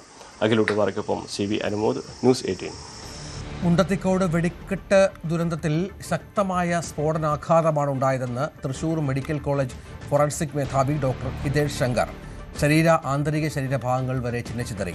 സ്ഫോടന സമയത്തെ താപനില സൂര്യൻ്റേതിന് സമാനമായിരുന്നുവെന്നും അദ്ദേഹം പറഞ്ഞു. 28 ഭാഗങ്ങൾ DNA പരിശോധനയ്ക്കായി അയച്ചെന്നും ഹിതേഷ് ശങ്കർ അറിയിച്ചു. ചിന്നച്ചിതറിയ ശരീരഭാഗങ്ങൾ ഓരോ അവയവങ്ങളും തന്നെ തെറിച്ചു പോയിരിക്കുകയാണ്. അതായത് ഈ ബ്ലാസ്റ്റിൻ്റെ ഇഫക്റ്റ് കൊണ്ട് ശരീരത്തിൻ്റെ പല ഭാഗങ്ങളും, ലിംബ്, കൈയും കാലൊക്കെ ഒരു ഭാഗത്ത് കിടക്കുന്നു. ശരീരത്തിലെ ഓർഗൻസ്, ലിവറും സ്പ്ലീൻ തുടങ്ങിയ ഓർഗൻസൊക്കെ വേറെ ഭാഗത്ത് കിടക്കുന്നു. പറഞ്ഞ് ഫലിപ്പിക്കാൻ പറ്റാത്ത അത്രയും ഭീകര ഒരു സിറ്റുവേഷനായിരുന്നു. നമുക്ക് 10 ബോഡിയാണ് നമുക്ക് ബോഡിയായിട്ട് കിട്ടിയിട്ടുള്ളത്. അതിൽ 9 എണ്ണം ഐഡൻറ്റിഫൈഡ് ആണ്. ഇന്നലെ ചികിത്സയ്ക്ക് മരിച്ച ഒരാളെ കൂടി കണക്കാക്കുമ്പോൾ 9 എണ്ണം ഐഡൻറ്റിഫൈഡ് ആണ്. ഒരാളുടെ ബോഡി ഇപ്പോഴും അൺഐഡൻറ്റിഫൈഡ് ആയിട്ട് തുടരുന്നു. അത് കത്തിക്കരിഞ്ഞതുകൊണ്ടും കൂടിയാണ് ഐഡൻറ്റിഫൈ ചെയ്യാൻ ബുദ്ധിമുട്ട്. ചാർഡ് ബോഡിയായി കുറേ ഭാഗമൊക്കെ കത്തിക്കരിഞ്ഞ് ചാറിങ് എന്ന് പൊടിഞ്ഞു പോണ പോലെ. ശരി, നല്ല അത്രയും ഹൈ ടെമ്പറേച്ചർ, ഏകദേശം എനിക്ക് തോന്നുന്നു നല്ലൊരു ആ ബ്ലാസ്റ്റ് കത്തുമ്പോൾ ഏകദേശം സൂര്യൻ്റെ താപനിലയോടെ എടുക്കുന്ന ഒരു താപനിലയിലേക്കൊക്കെ പോകുന്ന രീതിയാണ് ഉണ്ടാവാറ് സാധാരണ. അപ്പോൾ ഭയങ്കരമായിട്ടൊരു ബ്ലാസ്റ്റിൻ്റെ ഒരു ഭയങ്കര ഇഫക്റ്റും ബേൺസിൻ്റെ ഇഫക്റ്റും ഇതൊക്കെ കൂടി ശരീരം മനസ്സിലാക്കാൻ പറ്റാത്ത അത്രത്തോളം ബുദ്ധിമുട്ടായിരുന്നു. പിന്നെ വിവിധ ശരീരഭാഗങ്ങൾ 28ഓളം ശരീരഭാഗങ്ങളെ DNA-ക്ക് അയച്ചിട്ടുണ്ട്. ഇന്നലെ മിനിസ്റ്റർ വന്നിരുന്നായിരുന്നു, രാജ് മിനിസ്റ്ററും വാസ മിനിസ്റ്ററൊക്കെ ഉണ്ടായിരുന്നു ഇവിടെ. അപ്പോൾ അവരെ മൊബൈൽ ഒരു യൂണിറ്റ് എത്തിക്കാനുള്ള സ്റ്റെപ്സ് എടുക്കാനുള്ള സ്റ്റെപ്സ് എടുക്കാമെന്ന് മന്ത്രിമാർ പറഞ്ഞിട്ടുണ്ട്. മുണ്ടത്തിക്കോട് അപകട കാരണം കണ്ടെത്തുന്നതിൽ നിർണായകം അപകട സ്ഥലത്ത് നിന്ന് ശേഖരിച്ച രാസവസ്തുക്കളുടെ പരിശോധനാ ഫലമാണെന്ന് forensic assistant director Unnikrishnan news 18 പറഞ്ഞു. ചില രാസവസ്തുക്കളിൽ സൂര്യപ്രകാശം നേരിട്ട് തട്ടുന്നത് അപകടമുണ്ടാക്കും. ഷോർട്ട് സർക്യൂട്ട് ഉണ്ടായോ എന്ന് കണ്ടെത്തേണ്ടതുണ്ട് എന്നും അദ്ദേഹം പറഞ്ഞു. ഇതെല്ലാം ഏറെ വൈകില്ല എന്നും വ്യക്തമാക്കി. ഫോറൻസിക് അസിസ്റ്റന്റ് ഡയറക്ടർ ശ്രീ ഉണ്ണികൃഷ്ണനാണ് നമ്മോടൊപ്പം ചേരുന്നത്. സർ, വലിയൊരു സ്ഫോടനമാണല്ലോ നടന്നിട്ടുള്ളത്. നമ്മൾ എന്തൊക്കെ കാര്യങ്ങളാണ് ഇവിടുത്തെ ഇപ്പോൾ ശ്രദ്ധിക്കുന്നത്? നമ്മൾ ആദ്യമായി ചെയ്യുന്നത് ആ ഏരിയയെ മൊത്തമായിട്ട് നമ്മൾ തരംതിരിച്ച് അവിടെ നിന്ന് എന്തൊക്കെ കെമിക്കൽസ് ഉപയോഗിച്ചിട്ടുണ്ടാവും എന്നുള്ള സാധ്യതകൾക്കനുസരിച്ച് മൊത്തം സാമ്പിളുകൾ കളക്ട് ചെയ്യുകയാണ് ചെയ്തിട്ടുള്ളത്. ആ സാമ്പിളുകൾ കളക്ട് ചെയ്ത് അവിടെ പാക്കിംഗ് ഏകദേശം പൂർത്തിയായിട്ടുണ്ട്. അത് അന്വേഷണ ഉദ്യോഗസ്ഥന് നമ്മൾ കൈമാറും. അദ്ദേഹം അത് ഫോറൻസിക് ലാബിലേക്ക് കോടതി മുഖേന പരിശോധനയ്ക്ക് അയക്കും. പൊട്ടിയതും പൊട്ടാത്തതുമായ എല്ലാ സാമ്പിൾസും കളക്ട് ചെയ്തിട്ടുണ്ട്. എന്തൊക്കെ രാസവസ്തുക്കൾ ഇതിൽ ഉപയോഗിച്ചിട്ടുണ്ട് എന്നുള്ളതിന് കൃത്യമായ ഒരു ഫലം നമുക്ക് ഈ പരിശോധന മുഖേന കാരണത്തിലേക്ക് നയിക്കുന്നത് അതായിരിക്കും. അതും സാധ്യതയുണ്ട്. എന്തൊക്കെ ഉപയോഗിച്ചു എന്നുള്ളതിൻ്റെ ഒരു ഭാഗം മാത്രമാണ് നമ്മൾ ചെയ്യുന്നത്. നമ്മൾ എന്തൊക്കെയാണ് സാധ്യതകളുള്ള അപകടത്തിന്റെ കാരണമായി? അപകടത്തിന് പല കാരണങ്ങളും നമുക്ക് പറയാമല്ലോ. കാരണം ഷോർട്ട് സർക്യൂട്ട് ഉണ്ടാവും, ഈ ചൂടിൻ്റെ കാരണങ്ങൾ കൊണ്ടുണ്ടാവും, പിന്നെ നിരോധിതമായ രാസവസ്തുക്കൾ ഉപയോഗിക്കുന്നുണ്ടാവും, ഏതും കാരണമാകാനുണ്ട്. പക്ഷേ ഇതിൽ എന്താണ് ഇവരുപയോഗിച്ചിരിക്കുന്ന രാസവസ്തുക്കൾ ഏതൊക്കെയാണെന്നുള്ളതിൻ്റെ ഒരു ഭാഗം മാത്രമാണ് നമ്മളുടെ പരിശോധനയിൽ വരുന്നത്. കനത്ത ചൂടുകൊണ്ട് തീപിടുത്തം ഉണ്ടാവും? ചൂട് കൊണ്ട് മാത്രമായിട്ട് തീപിടുത്തം ഉണ്ടാവില്ല, പക്ഷേ അതിനനുസരിച്ച് രാസവസ്തുക്കൾ ഉപയോഗിക്കുന്നുണ്ടെങ്കിലാണ് സാധാരണഗതിയിൽ അങ്ങനെ കാണാറുള്ളത്. ഷോർട്ട് സർക്യൂട്ട് ഉണ്ടെങ്കിൽ അത് മറ്റൊരു കാരണമാണ്. ഷോർട്ട് സർക്യൂട്ട് അല്ലെങ്കിൽ കെമിക്കലായിട്ട് ഇങ്ങനെയാണ് നമ്മൾ കാണാറുള്ളത് ഒരു എക്സ്പ്ലോസീവ് സീനുകളിൽ. അതല്ലാത്ത ഇഷ്ടം പോലെ വേറെയും കാണാറുണ്ട്. നമുക്ക് കൃത്യമായിട്ട് ഇന്നത് എന്ന് പറയണമെങ്കിൽ നമുക്കിതിന് എല്ലാവരും കൂടിയുള്ള ഒരു ഡിസ്കഷൻ വേണം. അപ്പോൾ എന്നാൽ മാത്രമേ നമുക്ക് പലയിടത്തും കണ്ടതിനേക്കാൾ തീവ്രത കൂടിയ ഒരു സ്ഫോടനമാണ് ഇവിടെ നടന്നത്. തീവ്രത കൂടിയ ഒന്ന് തന്നെയാണ്. മറ്റു പലതിനേക്കാൾ എന്ന് പറയാൻ വയ്യില്ലെങ്കിലും ഇത് നല്ല തീവ്രത കൂടിയ ഒരു സ്ഫോടനം തന്നെയാണ് നടന്നിട്ടുള്ളത്. അതുകൊണ്ട് തന്നെയാണ് പരിശോധനയ്ക്കായി പ്രത്യേകമായൊരു ടീമിനെ തന്നെ നിയോഗിച്ചിട്ടുള്ളതും അതിൻ്റെ പരിശോധനാ ഫലം എത്രയും വേഗം ലഭ്യമാക്കുന്ന രീതിയിൽ അതിൻ്റെ ക്രമീകരണങ്ങൾ നടത്തിയിട്ടുള്ളത്. എന്താണെങ്കിൽ ഈ അപകടത്തിൻ്റെ കാരണത്തിലേക്ക് വിരൽ ചൂണ്ടുന്നതാകും ഫോറൻസിക്കിൻ്റെ കണ്ടെത്തലെന്നത് വ്യക്തമാണ്. അത് ഈ അന്വേഷണത്തിന് വളരെ പ്രധാനവുമാണ്. അഖിലോട്ട് പാറയ്ക്കൊപ്പം CV അനുമോദ്, News 18. പാറമേക്കാവിന്റെ പടക്ക നിർമ്മാണശാല ഉടമയ്ക്കെതിരെ കേസ്. കോട്ടയം സ്വദേശി ബിനോയ് ജേക്കബിനെതിരെയാണ് കേസ്. കൊല്ലങ്കോട് പോലീസാണ് കേസെടുത്തത്. ലൈസൻസിൽ അനുവദിച്ചതിനേക്കാൾ കൂടുതൽ പടക്കങ്ങളും വെടിമരുന്നും സൂക്ഷിക്കുന്നതായി ചിറ്റൂർ തഹസിൽദാർ വ്യക്തമാക്കി. ചിറ്റൂർ ഡിവൈഎസ്പിക്ക് റിപ്പോർട്ട് നൽകി. ഇതിന്റെ അടിസ്ഥാനത്തിലാണ് കേസ്. നിലവിൽ പടക്ക നിർമ്മാണശാല പോലീസ് സീൽ ചെയ്തിട്ടുണ്ട്. പുറ്റിങ്ങൽ അപകട സമയത്തെ കമ്മീഷൻ റിപ്പോർട്ടിലെ കാര്യങ്ങൾ പാലിക്കാത്തതാണ് തൃശൂരിലെ വെടിക്കെട്ട് ദുരന്തത്തിലേക്ക് നയിച്ചതെന്ന് രമേശ് ചെന്നിത്തല. ഇത്തരം അപകടങ്ങൾ തുടരാൻ പാടില്ലാത്തതാണ്. കരിമരുന്ന് പ്രയോഗങ്ങൾക്ക് കൃത്യമായ മാനദണ്ഡങ്ങൾ വേണമെന്നും ചെന്നിത്തല പറഞ്ഞു. മുണ്ടത്തിക്കോട് ദുരന്തത്തിൽ നിന്ന് രക്ഷപ്പെട്ട വേലായുധൻ പറയുന്നത് ഇനി ഈ തൊഴിൽ രംഗത്തേക്കില്ലെന്നാണ്. എന്തോ മഹാഭാഗ്യം കൊണ്ടാണ് ജീവൻ കിട്ടിയത്. പറയുമ്പോൾ ഇപ്പോഴും വേലായുധന് നടുക്കം മാറുന്നില്ല. CV അനുമോദിന്റെ റിപ്പോർട്ട്. ഈ ദുരന്തത്തിൽ നിന്നും രക്ഷപ്പെട്ട വേലായുധേട്ടനാണ് എൻ്റെ കൂടെ നിൽക്കുന്നത്. വേലായുധൻ കമ്പപുരയിലായിരുന്നു ജോലി. അവിടെ ഞങ്ങൾ കരിനീരി പിടിക്കായിരുന്നു. ഞങ്ങൾ കുറച്ചൊരു 5-6 ആൾ അവിടെയായിരുന്നു. പിന്നെ 2 സ്ഥലത്ത് നിറവ് നടന്നിരുന്നു. തൃശ്ശൂർക്ക് ഇപ്പോൾ വെള്ളിയാഴ്ച കത്തിക്കേണ്ടതിനും പിന്നെ ഇവിടെ പള്ളിയിലെ പെരുന്നാളായിരുന്നു ഇന്നലെ, അതിന് കത്തിക്കാനും ഒക്കെ നിറക്കുന്നുണ്ട്. 2-3-4 സ്ഥലത്തായിട്ടാണ് പണി നടക്കണേ. ഇത് നടന്നു നോക്കേണ്ട കാര്യമില്ല. നമ്മൾ വല്ല കഞ്ഞി കുടിക്കാനോ അല്ലെങ്കിൽ വല്ല കാപ്പി കുടിക്കാനോ അല്ലെങ്കിൽ വെള്ളം കുടിക്കാനൊക്കെ നിൽക്കേണ്ട ഇരുന്ന് അങ്ങനെയുള്ള പണി അല്ലേ ചെയ്തുകൊണ്ടിരിക്കുകയായിരുന്നു. അപ്പോൾ ഊണൊക്കെ കഴിഞ്ഞ് കുറച്ച് കഴിഞ്ഞപ്പോൾ ഒരു പൊട്ട് കേട്ടോട്ടുന്ന ഞാൻ എനിക്ക് ഓടി മണിയിൽ നോക്കാൻ വലിയ മുണ്ട വളർത്തിയിട്ട് അങ്ങോട്ട് വിട്ടു. ചെരുപ്പ് പറഞ്ഞാൽ പുതിയത് പോയി അത് നോക്കട്ടെ. സൈക്കിളും അവിടെ തന്നെ, മൊബൈൽ അവിടെ തന്നെ. ആരടിച്ചപ്പോൾ മൊബൈൽ അവിടെ നിന്ന് പറഞ്ഞു അതായിക്കോട്ടെ കുഴപ്പമില്ല. ഓടി ആ റോഡിൻ്റെ അപ്പുറത്തേക്ക് പോയപ്പോൾ അപ്പോൾ പിന്നെ വെള്ളത്തിന് വെച്ചു. അപ്പോൾ പിന്നെ അവിടെ അടുത്ത വീട്ടിൽ നിന്ന് വെള്ളം കഴിച്ച് കുടിച്ച് ആ റോഡിൻ്റെ അപ്പുറത്തേക്ക് കടന്നു നിന്നു. എന്നിട്ട് പിന്നെ ഒരു 4 മണി ഒക്കെ കഴിഞ്ഞപ്പോൾ നമ്മുടെ കൂട്ടുകാരന്മാർ കുറച്ചുണ്ടായിരുന്നു. ഈ ഷൊർണൂർ പറഞ്ഞല്ലേ മനെ. അപ്പോൾ അവർ പറഞ്ഞു നമുക്ക് റൂമിലേക്ക് പോകാം എങ്ങനെയെങ്കിലും പറഞ്ഞു. ആ തോപ്പിക്കാരവിടെ ഒരു വണ്ടി വിട്ട് ആ വണ്ടി കിട്ടിയിട്ട് വണ്ടിയിൽ ഇവിടെ കൊണ്ടുവന്ന് ഷെഡ് പീട്ടറിൻ്റെ സ്ഥലത്ത് കൊണ്ടുവന്നു. അവിടുന്ന് റൂം തുറന്ന് അവർ തുണി മാറി അവർ പോയി. ഞാൻ എൻ്റെ വീട്ടിലേക്കും പോയി. എൻ്റെ വീട് അവിടെ കാണാമെന്ന് പറഞ്ഞാൽ ഞങ്ങൾ ഓടി ഒരെണ്ണം പൊട്ടിയത് കണ്ടു. പിന്നെ ഒരെണ്ണം ഒരു എന്തെന്ന് പറയാം ഇത്ര വരുത്തുകൊണ്ട് പിന്നിൽ വന്നിട്ട് പൊട്ടി.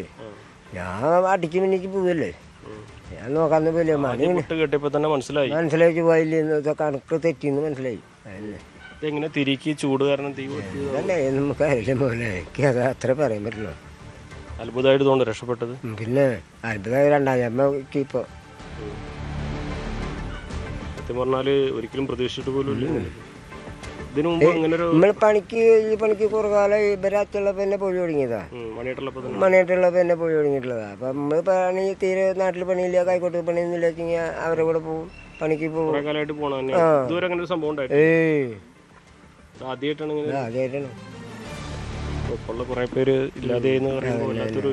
ഞെട്ടലാക്കി. ആ മറ്റന്നുള്ള ബിംബസ് ഇതുവരെ പോയിട്ടില്ല. ഇന്നലെ രാത്രി ഉറങ്ങിയിട്ടില്ല, ഒന്നും ഉറങ്ങുന്നില്ല, ഉറക്കം വരുന്നില്ല. കണ്ണടച്ച ശബ്ദമാവൂലേ?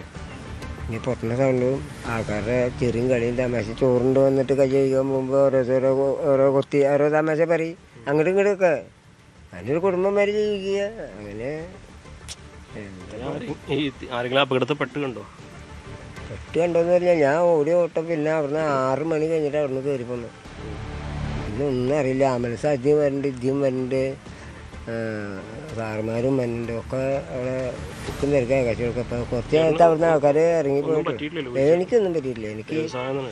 എനിക്ക് എൻ്റെ മൂക്കിൻ്റെ പൊട്ടിൽ വരെ വശാർത്തിട്ടില്ല. ഞാൻ ആദ്യത്തെ പൊട്ടിൽ കേട്ടപ്പോൾ തന്നെ ഞാൻ എനിക്ക് ഓടി വേറെ മണ്ണിങ്ങനെ നോക്കാൻ പോയില്ല. പിന്നെ മേപ്പിട്ടേക്ക് കിട്ടുന്ന ആലോചിച്ചില്ല. ചെരുപ്പ് പോയി ഫോണുണ്ടോ സൈക്കിളുണ്ടോ സൈക്കിൾ അതിൻ്റെ ഉള്ള സൈക്കിളുണ്ട് അവിടെ സൈക്കിളുണ്ട് സൈക്കിളിൻ്റെ സൈക്കിളത് ഒരു മൊബൈല് അവിടെ ഉണ്ടായിരുന്നു. അത് കത്തണെങ്കിൽ അതിയുടെ മിടിയില്ല അവിടെ. മൊബൈലൊക്കെ മേടിക്കാം. മൊബൈലിൽ ഇപ്പോൾ എന്തെങ്കിലുമൊക്കെ പണിയൊക്കെ കിട്ടുമ്പോൾ മേടിക്കാം. ഇനിയൊന്നും എനിക്ക് പണിക്കിറങ്ങില്ല. ഇനി കിട്ടിയ പണിക്ക് വേറെ വല്ല കൈക്കോട്ട് പണിയാ വല്ല കൊത്തൽ കളിക്കലൊക്കെ കിട്ടിയാൽ അതിന് പോകുള്ളൂ. പറ്റില്ല ഒരു ആട്ടുകുട്ടിയെ പഠിച്ചിട്ടും ഇതിനെ പറ്റിയില്ല. അതിനെ നോക്കിയാൽ ഒരു 5-6 മാസം നോക്കിയാൽ എൻ്റെ വട്ടയിലെ കാശൊക്കെ കിട്ടും. ജീവൻ ബാക്കി കിട്ടി തന്നെ അതന്നെ ആണെങ്കിലും ജീവിതത്തിലേക്ക് തിരിച്ചെത്താൻ കഴിഞ്ഞതിനെ വലിയ ഭാഗ്യമായിട്ടാണ് കാണുന്നത്. ഈ ഒരു മേഖലയിലേക്കേ ഇല്ല എന്നാണ് വേലായുധേട്ടൻ ഉറപ്പിച്ച് പറയുന്നത്. ജീവൻ രക്ഷപ്പെട്ടതിൻ്റെ ആശ്വാസത്തിലാണ് അദ്ദേഹം. അഖിലോട്ട് പറയ്ക്കൊപ്പം CV അനുമോദ്, ന്യൂസ് 18. വെടിക്കെട്ട് ദുരന്തങ്ങൾ ആവർത്തിക്കുമ്പോഴും മതങ്ങളും മനുഷ്യരും വിവേകപൂർണമായ തീരുമാനമെടുക്കണമെന്ന് മലങ്കര ഓർത്തഡോക്സ് സഭാധ്യക്ഷൻ ബെസേലിയസ് മാർത്തോമ മാത്യൂസ് തൃതീയൻ കാതോലിക്ക ബാവ. വിശുദ്ധർ പ്രസാദിക്കുന്നത് വെടിക്കെട്ടിലല്ല, വിശ്വാസിയുടെ ഹൃദയവിശുദ്ധിയിലാണ്. മലങ്കര സഭയുടെ പള്ളികളിൽ ആഘോഷങ്ങൾ ലളിതമാക്കണമെന്നും കാതോലിക്ക ബാവ ആവശ്യപ്പെട്ടു. ഒരു വർഷത്തെ പെരുന്നാളിൽ നിന്ന് കരുതി വെക്കുന്ന തുക ഉപയോഗിച്ച് ഒരു ഭവനം നിർമ്മിച്ച് മാതൃക തീർക്കാനും ആഹ്വാനം ചെയ്തു. മുണ്ടത്തിക്കോട് വെടികെട്ട് ദുരന്തത്തിൻ്റെ ഹൃദയവേദനയിലാണ് മലയാളക്കര. ഓരോ ദുരന്തങ്ങൾക്ക് ശേഷവും അത് ആവർത്തിക്കാതിരിക്കാൻ നാം മുൻകരുതലുകൾ സ്വീകരിക്കാറുണ്ട്. എന്നാൽ അവയുടെ ആയുസ് അടുത്ത അപകടം വരെ മാത്രമാണെന്ന് മുണ്ടത്തിക്കോട് ദുരന്തം തെളിയിക്കുന്നു.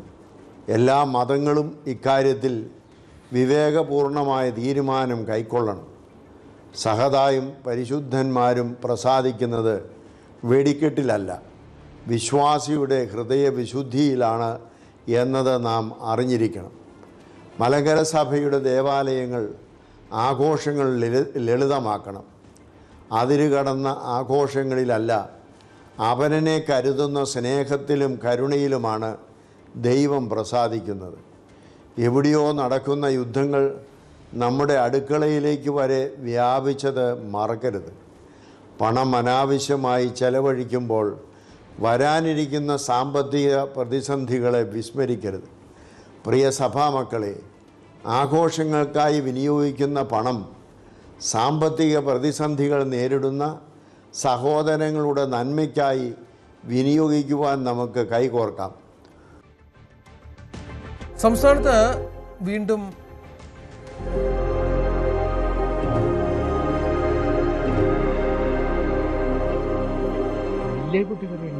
വലിയൊരു പൊട്ടിത്തെറി അവിടെ അടുത്ത അയലകത്തുള്ള ആൾക്കാരൊന്നും ഒക്കെ വീടൊക്കെ തകർന്നിട്ടുണ്ട്.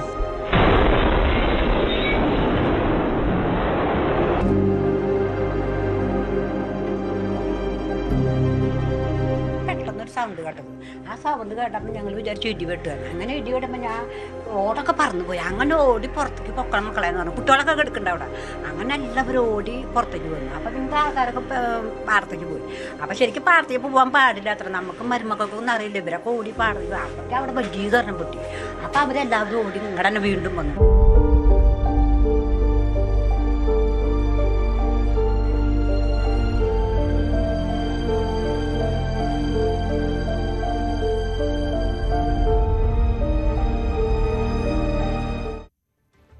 സംസ്ഥാനത്ത് വീണ്ടും പാമ്പ് കടിയേറ്റു മരണം. തിരുവനന്തപുരം ചിറയൻകീഴാണ് സംഭവം. 8 വയസ്സുകാരൻ ദിക്ഷലാണ് പാമ്പ് കടിയേറ്റ് മരിച്ചത്. ഉറങ്ങുന്നതിനിടെയായിരുന്നു സംഭവം. കുട്ടിയുടെ വീട്ടിൽ നിന്ന് മൂർഖൻ പാമ്പിനെ പിടികൂടി. അതേസമയം പരിക്കേറ്റ് ചിറയൻകീഴ് താലൂക്ക് ആശുപത്രിയിൽ എത്തിച്ച കുട്ടിക്ക് മതിയായ പരിചരണം കിട്ടിയില്ലെന്ന ആരോപണവുമായി കുടുംബം രംഗത്ത് വന്നു. തൃശൂർ കോടാലിയിൽ പാമ്പുകടിയേറ്റ് ഗുരുതരാവസ്ഥയിൽ ചികിത്സയിൽ കഴിഞ്ഞിരുന്ന 10 വയസ്സുകാരൻ അനോഷിന്റെ ആരോഗ്യനിലയിൽ പുരോഗതി. കുട്ടി ഭക്ഷണം കഴിച്ചു തുടങ്ങി, കൈകാലുകൾ ചലിപ്പിക്കുന്നുണ്ടെന്നും ഡോക്ടർമാർ അറിയിച്ചു. അനോഷിന്റെ സഹോദരൻ ആൽജോ പാമ്പുകടിയേറ്റ് മരിച്ചിരുന്നു. അങ്കമാലിയിലെ സ്വകാര്യ ആശുപത്രിയിൽ ചികിത്സയിലാണ് അനോഷ്. ഇന്നലെയാണ് കുട്ടിയെ വെന്റിലേറ്ററിൽ നിന്ന് മാറ്റിയത്.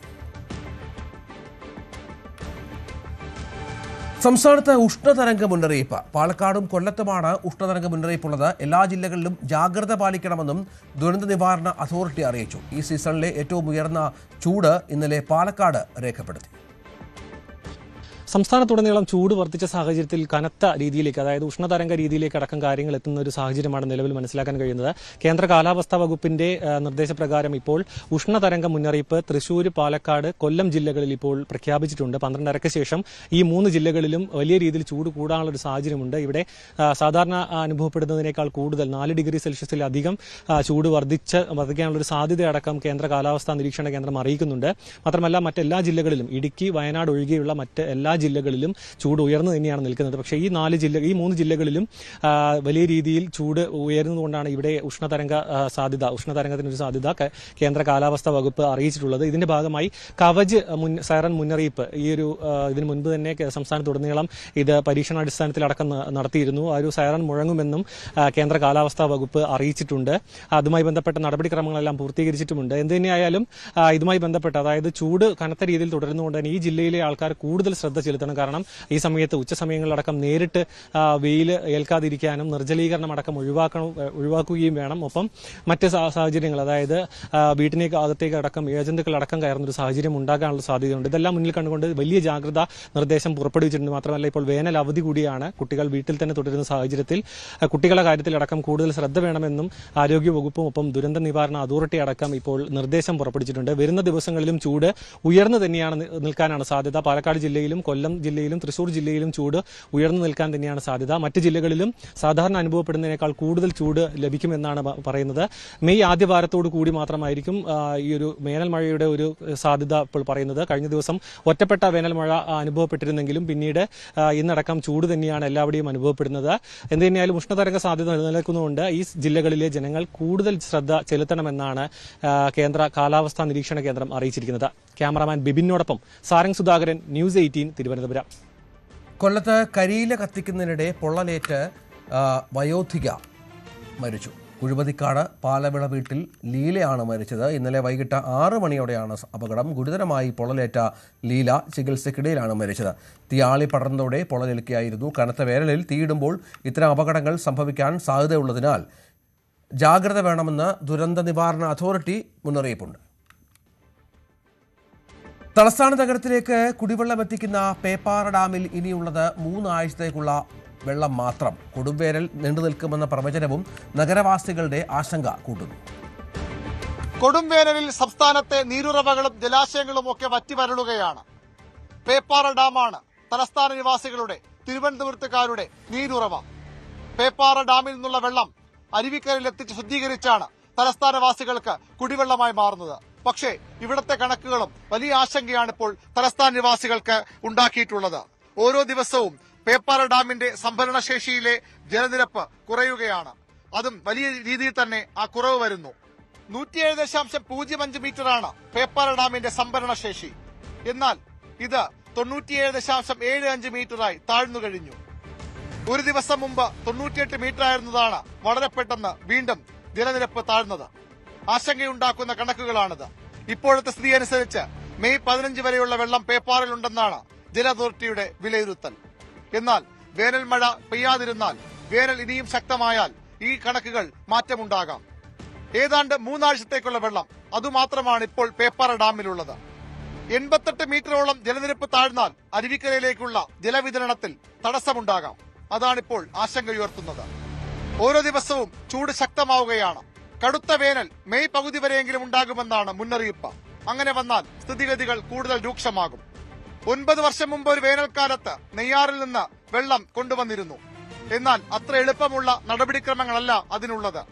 1 മാസത്തോളം മുന്നൊരുക്കം അതിനുവേണ്ടി മാത്രമായി വരും. പേപ്പാറയിലെ മാത്രമല്ല അരുവിക്കരയിലെയും ജലനിരപ്പ് താഴുകയാണ്. അതാണ് സ്ഥിതിഗതികൾ കൂടുതൽ രൂക്ഷമാക്കുന്നതും സങ്കീർണമാക്കുന്നതും. ഏതായാലും കഴിഞ്ഞ ദിവസം വേനൽ മഴ ഇവിടെ പെയ്തിരുന്നു. ഇനിയുള്ള ദിവസങ്ങളിലും ശക്തമായ വേനൽമഴ ഉണ്ടായില്ലെങ്കിൽ പേപ്പാറ ജലനിരപ്പ് വലിയ രീതിയിൽ താഴും. അത് തലസ്ഥാനവാസികളുടെ കുടിവെള്ളം മുട്ടിക്കും. അത് സംഭവിക്കാതിരിക്കാനുള്ള പോംവഴികളും പരിഹാര നടപടികളും ഇതിനകം തന്നെ അധികൃതർ ആലോചിച്ചു തുടങ്ങിയിട്ടുണ്ട്. പേപ്പാറയിൽ നിന്നും അരുൺ പാലോടിനൊപ്പം വി അരുൺ, ന്യൂസ് 18. വടക്കൻ കേരളത്തിൽ വേനൽ കടുത്തതോടെ ജലക്ഷാമവും രൂക്ഷമാണ്. ജില്ല കടുത്ത വരൾച്ചയിലേക്ക് പോവുകയാണ്. സംസ്ഥാനത്ത് ഏറ്റവും കൂടുതൽ പുഴകളുള്ള ജില്ലയായ കാസർഗോഡ് മിക്ക പുഴകളിലും ജലനിരപ്പ് ഗണ്യമായി കുറയുകയും നീരൊഴുക്ക് പൂർണ്ണമായും നിലയ്ക്കുകയും ചെയ്തു.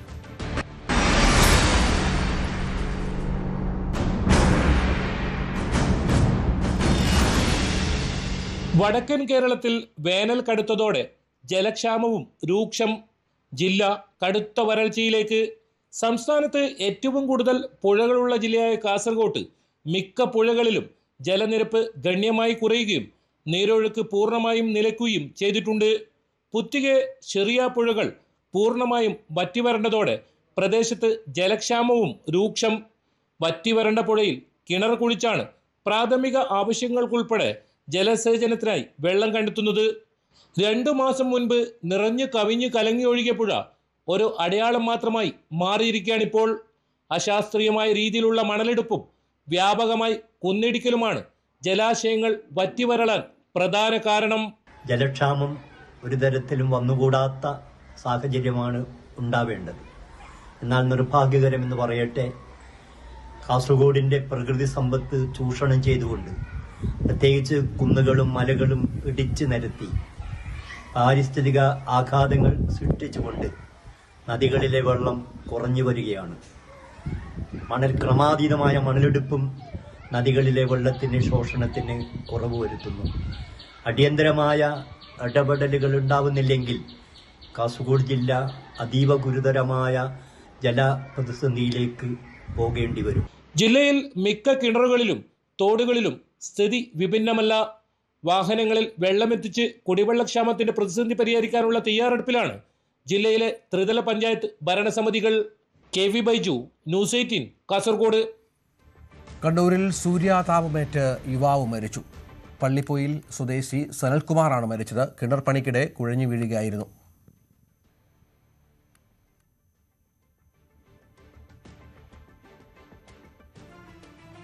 സൂര്യാതാപമേറ്റാണ് മരണം സംഭവിച്ചത്. സംസ്ഥാനത്തുടനീളം വലിയ തോതിലുള്ള ഉഷ്ണതരംഗ മുന്നറിയിപ്പടക്കം നൽകിയിട്ടുണ്ട് കാലാവസ്ഥാ കേന്ദ്രം. ഇതിനിടയിലാണ് കണ്ണൂരിൽ ഇത്തരത്തിൽ ഒരു മരണം സംഭവിക്കുന്നത്. അതീവ ജാഗ്രതയോടെ ചൂടിനെ സമീപിക്കണം എന്നുള്ള നിർദ്ദേശമാണ് ഇപ്പോൾ ദുരന്ത നിവാരണ വകുപ്പ് അടക്കം നൽകുന്നത്.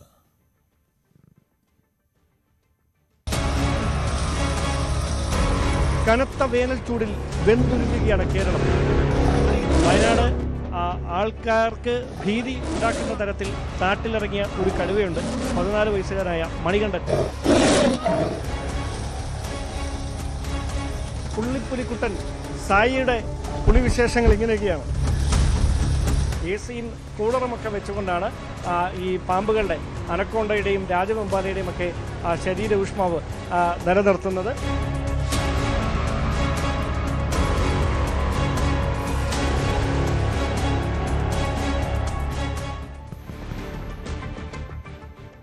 ഹൈക്കമാൻഡിന്റെ വിലക്ക് തള്ളി കോൺഗ്രസിൽ വീണ്ടും മുഖ്യമന്ത്രി ചർച്ച.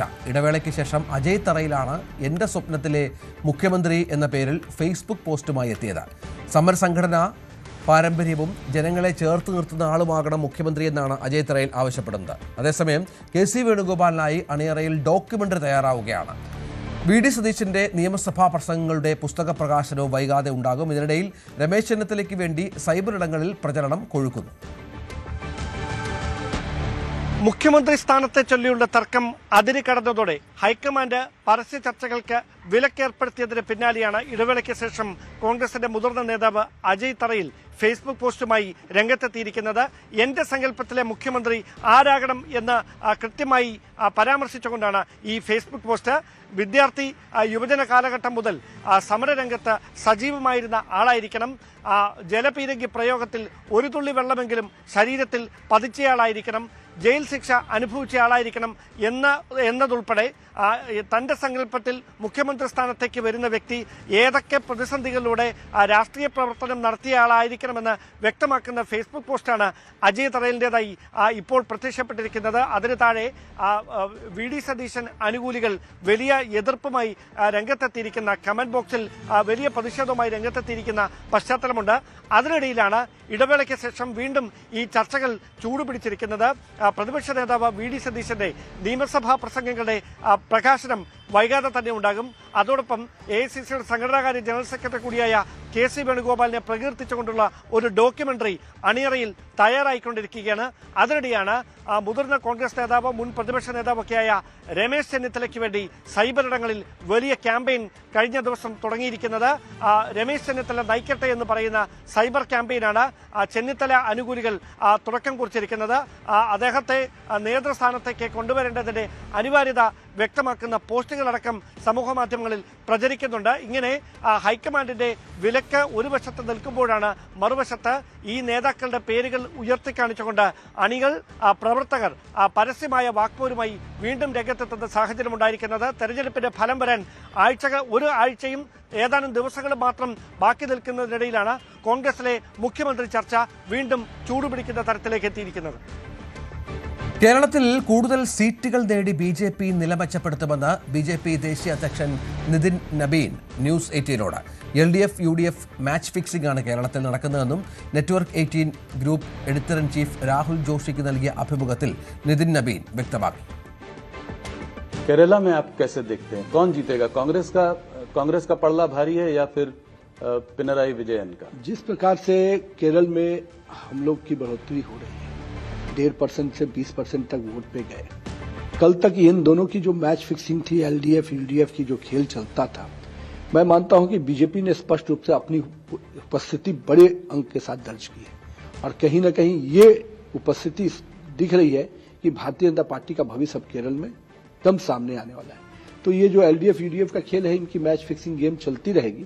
हम अपनी उपस्थिति स्ट्रांग रूप से और बेहतर तरीके से देने जा रहे हैं. DMK സർക്കാരിന്റെ അഴിമതിക്കെതിരായ വിധിയെഴുത്ത് തമിഴ്നാട്ടിലുണ്ടാകുമെന്ന് BJP ദേശീയ അധ്യക്ഷൻ നിതിൻ നബീൻ. സർക്കാരിന്റെ സനാതന വിരുദ്ധ നിലപാടിനെതിരെയും ജനം വോട്ട് ചെയ്യും. തമിഴ്നാട്ടിൽ NDA സർക്കാർ ഉണ്ടാക്കും. വിജയുമായി തെരഞ്ഞെടുപ്പിന് ശേഷവും സഖ്യം ഉണ്ടാകില്ലെന്നും അദ്ദേഹം വ്യക്തമാക്കി. तमिलनाडु में आपको क्या उम्मीद है अपनी NDA से? जिस प्रकार से DMK का करप्शन, जिस प्रकार से DMK की अनार्की और जिस प्रकार से सनातन विरोधी मानसिकता, वो पूरी तरह से तमिलनाडु में लोगों में रिएक्शन है. वहां हमारी भूमिका छोटी है, हम अलायंस पार्टनर में हैं और हमारा मुख्य दल AIDMK वहां पर लड़ रहे हैं हम लोग मिलकर. हमारा ये मानना है कि जिस प्रकार से पब्लिक के अंदर रिएक्शन मैंने देखा, मैं खुद भी कई कैंपेन में वहां पर गया, मुझे बहुत स्पष्ट दिख रहा है कि DMK को इस बार इसका भारी नुकसान होगा. विजय फैक्टर कितना बड़ा है, ये किसको नुकसान करेगा या किसको फायदा करेगा? देखिए, विजय फैक्टर कितना बनेगा, राजनीति में कई बार ग्लैमर से भी लोग आते हैं और स्थान बनाते हैं, पर मेरा हमेशा मानना है पिच पे थोड़ा समय बिताना पड़ता है. और अगर कई बार हम लोगों ने देखे ऐसे ऐसे कई बड़े लोग आते हैं और वो कितने जमीन पर रह पाते हैं, वो देखने का विषय है. मैं मानता हूं कि विजय जी के लिए शुरुआत जरूर है, पर बहुत बड़ी शुरुआत होगी ऐसा मैं नहीं मानता. तो ज्यादातर पोल DMK को दिखा रहे हैं कि DMK आगे है. क्या आने वाले समय में विजय के साथ मिलकर सरकार बनने की कोई संभावना है? कोई पोस्ट पोल अलायंस की बात हो सकती है? हमारी ऑलरेडी अपनी अलायंस वर्किंग है और सभी अलायंस पार्टनर हम लोग मिलकर चुनाव लड़ रहे हैं. हम आज पोस्ट पोल के लिए कहीं कोई संभावना मुझे नहीं दिख रही है. मुझे लग रहा है कि हम NDA एज ए फ्रंट सरकार बनाएंगे. तो विजय के साथ हाथ मिलाने का कोई आवश्यकता नहीं पड़ेगी और सरकार बनेगी. हम तो आश्वस्त हैं. പശ്ചിമ ബംഗാളിൽ കൃത്യമായ ഭൂരിപക്ഷത്തോടെ സർക്കാർ ഉണ്ടാക്കുമെന്നാണ് BJP ദേശീയ അധ്യക്ഷൻ നിതിൻ നബീൻ വ്യക്തമാക്കിയത്. നുഴഞ്ഞുകയറ്റക്കാർക്ക് വേണ്ടിയാണ് മമതാ ബാനർജി സംസാരിക്കുന്നത്. ഇതിനെതിരായ വിധിയെഴുത്ത് ബംഗാളിൽ ഉണ്ടാകുമെന്നും നിതിൻ നബീൻ പറഞ്ഞു. बंगाल में मेरा एक डायरेक्ट सवाल है, कितनी सीटों की उम्मीद है आपको? देखिए, मैं सीटों के आंकड़े में तो स्पष्ट रूप से आपसे क्या बताऊंगा. मैं ये मानता हूं कि जो रुझान दिख रहे हैं, जो पब्लिक का एक वेविंग और पब्लिक का जो सपोर्ट दिख रहा है, हम यहाँ पर एब्सोल्यूट मेजोरिटी की सरकार बनाने जा रहे हैं. एब्सोल्यूट मेजोरिटी 150, 160, 170, एक आपका जो अंदर का आंकड़ा है वो बताएं. नहीं, अंदर के आंकड़े नहीं, अब तो जनता वोट कर रही है. अब सारे आंकड़े शाम तक तो कुछ आपके पास भी आ जाएंगे और अगला फेज में मैं मानता हूं कि बहुत ही एग्जैक्ट फिगर है कि हम अपने बहुमत से कई बड़े अंक आगे रहेंगे. ഒറ്റഘട്ടമായി വോട്ടെടുപ്പ് നടക്കുന്ന തമിഴ്നാട്ടിൽ ഉച്ചയോടെ പോളിംഗ് 50% അടുക്കുന്നു. തമിഴ്നാട് ടീമും ഡൽഹി ടീമും തമ്മിലാണ് മത്സരമെന്നും തമിഴ്നാട് ജയിക്കുമെന്നും മുഖ്യമന്ത്രി MK സ്റ്റാലിൻ പറഞ്ഞു. DMKയുടെ അഴിമതി സർക്കാരിനെതിരായ വിധിയെഴുത്ത് ഉണ്ടാകുമെന്ന് അണ്ണാ DMK നേതാവ് എടപ്പാടി പളനിസ്വാമി അവകാശപ്പെട്ടു. മുഖ്യമന്ത്രി MK സ്റ്റാലിൻ, എടപ്പാടി പളനിസ്വാമി, TVK നേതാവ് നടൻ വിജയ്, രജനീകാന്ത്, കമലഹാസൻ, അജിത് എന്നിവരും രാവിലെ തന്നെ വോട്ട് രേഖപ്പെടുത്തി. കിരൺ ബാബു ചേരും. കിരൺ, 50% എന്ന് പറയുമ്പോൾ സാമാന്യം ഭേദപ്പെട്ട പോളിംഗ് ആണ്. പോളിംഗ് ബൂത്തുകളിലൊക്കെ അത്യാവശ്യം തിരക്കുണ്ടോ? രഞ്ജിത്ത്, രാവിലെ മുതൽ തന്നെ ഭേദപ്പെട്ട പോളിംഗ് ആണ് തമിഴ്നാട്ടിൽ നടന്നുകൊണ്ടിരിക്കുന്നത്. തമിഴ്നാട്ടിൽ ഈ ഉച്ചയോടുകൂടി ഏകദേശം ഏറ്റവും അവസാനത്തെ കണക്ക് ഔദ്യോഗികമായി പുറത്തു വന്നിട്ടില്ല. ഔദ്യോഗികമായി പുറത്തു വരുമ്പോൾ ഏകദേശം 50% എത്തും എന്നുള്ള വിവരമാണ് പുറത്തു വരുന്നത്. എന്തായാലും അത് ഭേദപ്പെട്ട പോളിംഗ് തന്നെയാണ്. രാവിലെ മുതൽ തന്നെ നീണ്ട ക്യൂ തമിഴ്നാട്ടിൽ എവിടെയും കാണാമായിരുന്നു. തമിഴ്നാട്ടിലെ രാഷ്ട്രീയത്തിൽ പ്രധാനമായും അധികാരം നിലനിർത്താൻ വേണ്ടി മത്സരിക്കുന്നത് DMK ആണ്, MK സ്റ്റാലിനാണ്. സ്റ്റാലിൻ നേരത്തെ ഉയർത്തിയ മുദ്രാവാക്യം തന്നെയാണ് ഇപ്പോഴും പറയുന്നത്. ഇത് ടീം ഡൽഹിയും ടീം തമിഴ്നാടും തമ്മിലുള്ള മത്സരമാണ്, അവിടെ തമിഴ്നാട് വിജയിക്കും എന്നുള്ളതാണ്. കേന്ദ്ര സർക്കാരിനെതിരെയുള്ള തമിഴ്നാടിൻ്റെ നേരത്തെ തന്നെ DMK ഉയർത്ത മുദ്രാവാക്യങ്ങൾ തന്നെയാണ് ഉയർത്തുന്നത്. ഇന്നിപ്പോൾ പ്രധാനമന്ത്രി നരേന്ദ്രമോദിയും അതോടൊപ്പം തന്നെ കേന്ദ്ര ആഭ്യന്തരമന്ത്രി അമിത്ഷായും ഒക്കെ രംഗത്ത് വന്നിട്ടുണ്ട്. ഈ BJPയുടെയും AIDMK സഖ്യത്തിന് വേണ്ടി വോട്ട് അഭ്യർത്ഥിച്ചുകൊണ്ട് വന്നിട്ടുണ്ട്. അമിത്ഷായുടെയും അതോടൊപ്പം തന്നെ അമിത്ഷാ പ്രധാനമായും പറഞ്ഞത് തമിഴ്നാട്ടിൽ ഉണ്ടാകാൻ പോകുന്നത് സനാതന ധർമ്മത്തിനെതിരായി നിൽക്കുന്ന ഒരു സർക്കാരിനെതിരായിട്ടുള്ള ഒരു വിധിയെഴുത്ത് അവിടെ ഉണ്ടാകും. അഴിമതി സർക്കാരിനെതിരായ ഒരു വിധിയെഴുത്തുണ്ടാകും. DMK സർക്കാരിനെതിരെ ഉയർന്ന നിരവധി അഴിമതി ആരോപണങ്ങളാണ് അണ്ണാ DMK ആയാലും അതോടൊപ്പം തന്നെ BJP ആയാലും പ്രധാനമായി ഉയർത്തിക്കാട്ടുന്നത്. ഇനി മൂന്നാമത് ഒരു സഖ്യമായി ഒരു പാർട്ടിയായി നിൽക്കുന്നത് TVK ആണ്. അത് വിജയുടെ പാർട്ടിയാണ്. വിജയ് ഇപ്പോഴും വലിയ പ്രതീക്ഷ വെക്കുകയാണ്. വിജയുടെ പാർട്ടിക്ക് അവിടെ വിജയിക്കാൻ കഴിയും, തമിഴ്നാടിൻ്റെ ഭരണം തനിക്ക് ലഭിക്കുമെന്നുള്ള പ്രതീക്ഷയാണ്. പ്രധാനപ്പെട്ട നേതാക്കളെല്ലാം, മൂന്ന് പാർട്ടിയുടെയും പ്രധാനപ്പെട്ട നേതാക്കളെല്ലാം രാവിലെ തന്നെ വോട്ട് രേഖപ്പെടുത്തിയിട്ടുണ്ട്. കുടുംബാംഗങ്ങളോടൊപ്പമാണ് പ്രധാന നേതാക്കളൊക്കെയും എത്തിയത്. അതോടൊപ്പം തന്നെ പ്രധാന സിനിമ രജനീകാന്തും കമലഹാസനും അടക്കമുള്ള പ്രധാന സിനിമാ നടന്മാരുമൊക്കെ രാവിലെ തന്നെ വോട്ട് രേഖപ്പെടുത്തിയിട്ടുണ്ട്. തമിഴ്നാട്ടിൽ അങ്ങനെ അവിടെ ഇവിടെ ചെറിയ ചെറിയ സംഘർഷങ്ങൾ, അന്നതിനപ്പുറത്തേക്ക് കാര്യമായ തരത്തിൽ എവിടെയെങ്കിലും സംഘർഷങ്ങളോ അല്ലെങ്കിൽ പ്രശ്നങ്ങളോ ഒന്നും റിപ്പോർട്ട് ചെയ്തിട്ടില്ല. ചില സ്ഥലങ്ങളിലൊക്കെ വോട്ടിങ്ങുമായി ബന്ധപ്പെട്ട് ഇലക്ട്രോണിക് വോട്ടിംഗ് യന്ത്രത്തിൻ്റെ തകരാറ് മൂലം ചിലപ്പോൾ വോട്ടിംഗ് അല്പം നീണ്ടിരുന്നു. മറ്റൊരു പ്രധാനപ്പെട്ട വിഷയം, വിജയ് തെരഞ്ഞെടുപ്പ് കമ്മീഷൻ ഔദ്യോഗികമായി 2 മണിക്കൂർ കൂടി തെരഞ്ഞെടുപ്പ് നീട്ടിവെക്കണം എന്നുള്ളൊരു ആവശ്യം ഉന്നയിച്ചിട്ടുണ്ട്. അതിന് പ്രധാനപ്പെട്ട ഒരു കാരണം, തമിഴ്നാട്ടിലെ പ്രധാനപ്പെട്ട പല ബസ് സ്റ്റാൻഡുകളിൽ നിന്നുള്ള ബസ്സുകൾ തെരഞ്ഞെടുപ്പ് ആവശ്യത്തിന് വേണ്ടി ഉപയോഗിച്ചിരുന്നു. അതുകൊണ്ട് ബസ് സർവീസുകളുടെ എണ്ണം കുറവായിരുന്നു.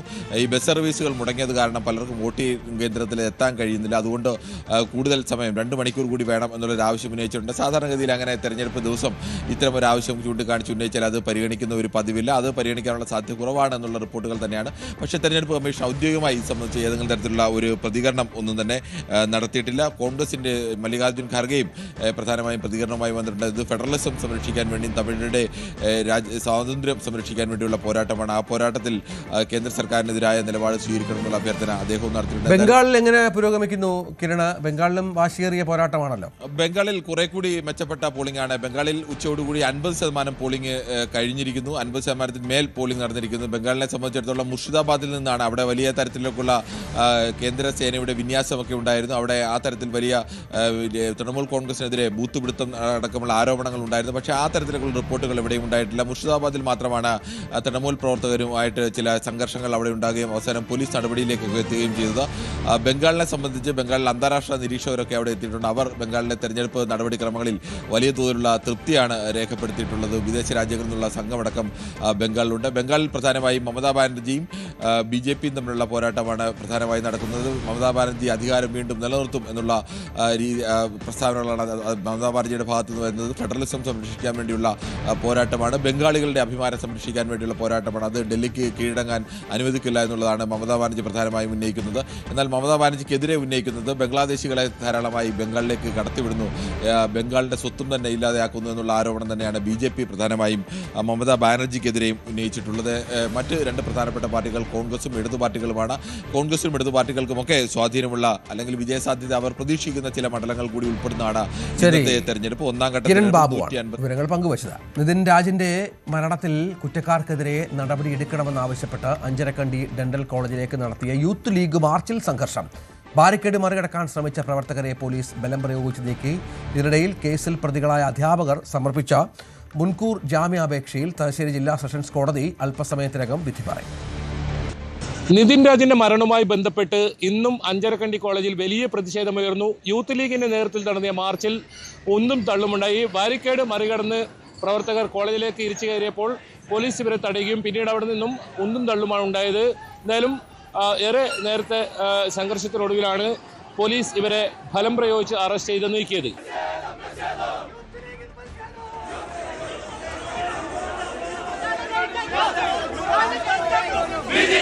നീതി വേണം.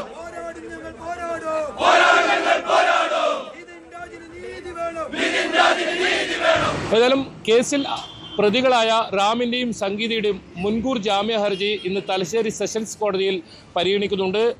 പ്രധാനമായും ഈ റാമിൻ്റെയും സംഗീതയുടെയും വാദം നേരത്തെ തന്നെ പൂർത്തിയായിരുന്നു. ഇന്ന് ഈ പിതാവ് രാജൻ്റെയും അതോടൊപ്പം സഹോദരി ഭർത്താവ് അശോകിൻ്റെയും ഈ വാദമാണ് ഇന്ന് കേൾക്കുന്നത്. ഏതായാലും ഇന്ന് തന്നെ ഇത് സംബന്ധിച്ച ഒരു കോടതിയിൽ നിന്നും ഒരു തീരുമാനമുണ്ടാകും. മുൻകൂർ ജാമ്യം നൽകണമെന്നാണ് രണ്ട് പ്രതികളും ആവശ്യപ്പെട്ടത്. അതായത് ഈ സംഭവം നടക്കുന്ന ദിവസം റാം എന്ന് പറയുന്ന അധ്യാപകൻ അവിടെ ഉണ്ടായിരുന്നില്ല എന്ന് വാദിച്ചു. അതോടൊപ്പം സംഗീത എന്ന് പറയുന്ന അധ്യാപിക ഈ കേസിൽ ഏതെങ്കിലും തരത്തിൽ ഈ ഒരു നിതിൻ രാജുമായി ബന്ധപ്പെട്ട് വിഷയത്തിൽ ഉൾപ്പെട്ടിട്ടില്ല. മാത്രമല്ല അറസ്റ്റ് ചെയ്താൽ വലിയ തോതിലുള്ള പീഡനത്തിന് ഇരയാകുമെന്ന ഒരു വാദം അവർ ഉന്നയിച്ചു. ഏതായാലും ഇത് സംബന്ധിച്ച വിശദമായ വാദം കഴിഞ്ഞ ദിവസം പൂർത്തിയായിരുന്നു. ഇപ്പോൾ പിതാവിൻ്റെയും അതുപോലെ തന്നെ സഹോദരി ഭർത്താവിൻ്റെയും വാദമാണ് കേൾക്കുന്നത്. ഏതായാലും ഇന്ന് ഇവരെ സംബന്ധിച്ചിടത്തോളം നിർണായകമാണ്. ഈ കേസിൽ ഇത് സംബന്ധിച്ച ഇന്ന് തന്നെ ഒരു മുൻകൂർ ജാമ്യ ഹർജിയുമായി ബന്ധപ്പെട്ട് കോടതിയുടെ ഭാഗത്ത് നിന്ന് ഉത്തരവുണ്ടാവുമെന്നാണ് പ്രതീക്ഷിക്കുന്നത്. ഏതായാലും കേസിൽ ഇപ്പോഴും ഇവർ ഒളിവിലാണ്, രണ്ട് പ്രതികളും ഒളിവിലാണ്. കൂടുതൽ ആളുകളെ ഇതിൽ പ്രതി ചേർക്കണമെന്ന് ആവശ്യപ്പെട്ട് പ്രതിഷേധം ഒരു ഭാഗത്ത് ശക്തമായി ഉയരുന്നുണ്ട്. കുടുംബം ഇത്തരത്തിലുള്ള ഒരു ആവശ്യം ഉന്നയിച്ചിട്ടുള്ളത്. അതായത് പ്രധാനമായും ഈ പ്രിൻസിപ്പൽ ഉൾപ്പെടെയുള്ളവർക്കെതിരെ കേസെടുക്കണമെന്നൊരാവശ്യമാണ് കുടുംബം ഉന്നയിച്ചത്. ഒരു കൂട്ടമായ ഒരു വിചാരണ ആ പ്രിൻസിപ്പലിൻ്റെ മുറിയിൽ നടന്നു. അതിനെ തുടർന്നാണ് ഈ നിതിൻ രാജ് ആത്മഹത്യ ചെയ്യാൻ ഇടയായതെന്ന ഒരു കാര്യമാണ് ഇവർ ഉന്നയിച്ചത്. അവർക്കെതിരെ കൂടി നടപടിയെടുക്കണമെന്ന ഒരു ആവശ്യം ഇവർ ഭാഗത്തുനിന്നുണ്ടായിട്ടുണ്ട്. ഏതായാലും മുൻകൂർ ജാമ്യ ഹർജിയിൽ മേലുള്ള വാദം പൂർത്തിയായി അല്പസമയത്തിനകം ഇതിന്മേലുള്ള വിധി ഉണ്ടാകും. കണ്ണൂരിൽ നിന്നും സുമേഷ് മൊറാരിക്കൊപ്പം KV ബൈജു, ന്യൂസ് 18. കരൾ മാറ്റിവെക്കൽ കഴിഞ്ഞ കുട്ടികളുടെയും അവയവദാതാക്കളുടെയും ഒത്തുചേരൽ സംഘടിപ്പിച്ച് തിരുവനന്തപുരം കിംസ് ഹെൽത്ത് 10 മാസം പ്രായമുള്ളപ്പോൾ അവയവങ്ങൾ ദാനം ചെയ്ത അലിൻ ഷെറിൻ എബ്രഹാമിന്റെ കുടുംബവും അലിന്റെ കരൾ സ്വീകരിച്ച 8 മാസം പ്രായമുള്ള ദിയയും ചടങ്ങിൽ പങ്കെടുത്തു. റോഡപകടത്തെ തുടർന്ന് മസ്തിഷ്ക മരണം സംഭവിച്ച പത്തനംതിട്ട മല്ലപ്പള്ളി സ്വദേശികളുടെ മകൾ ആലിൻ ഷെറിൻ എബ്രഹാമിന്റെ മാതാപിതാക്കൾ ആലിന്റെ കരൾ സ്വീകരിച്ച ദ്രിയയെ ആദ്യമായി കണ്ടുമുട്ടിയത് ചടങ്ങിൽ ഹൃദയസ്പർശിയായ നിമിഷമായി മാറി.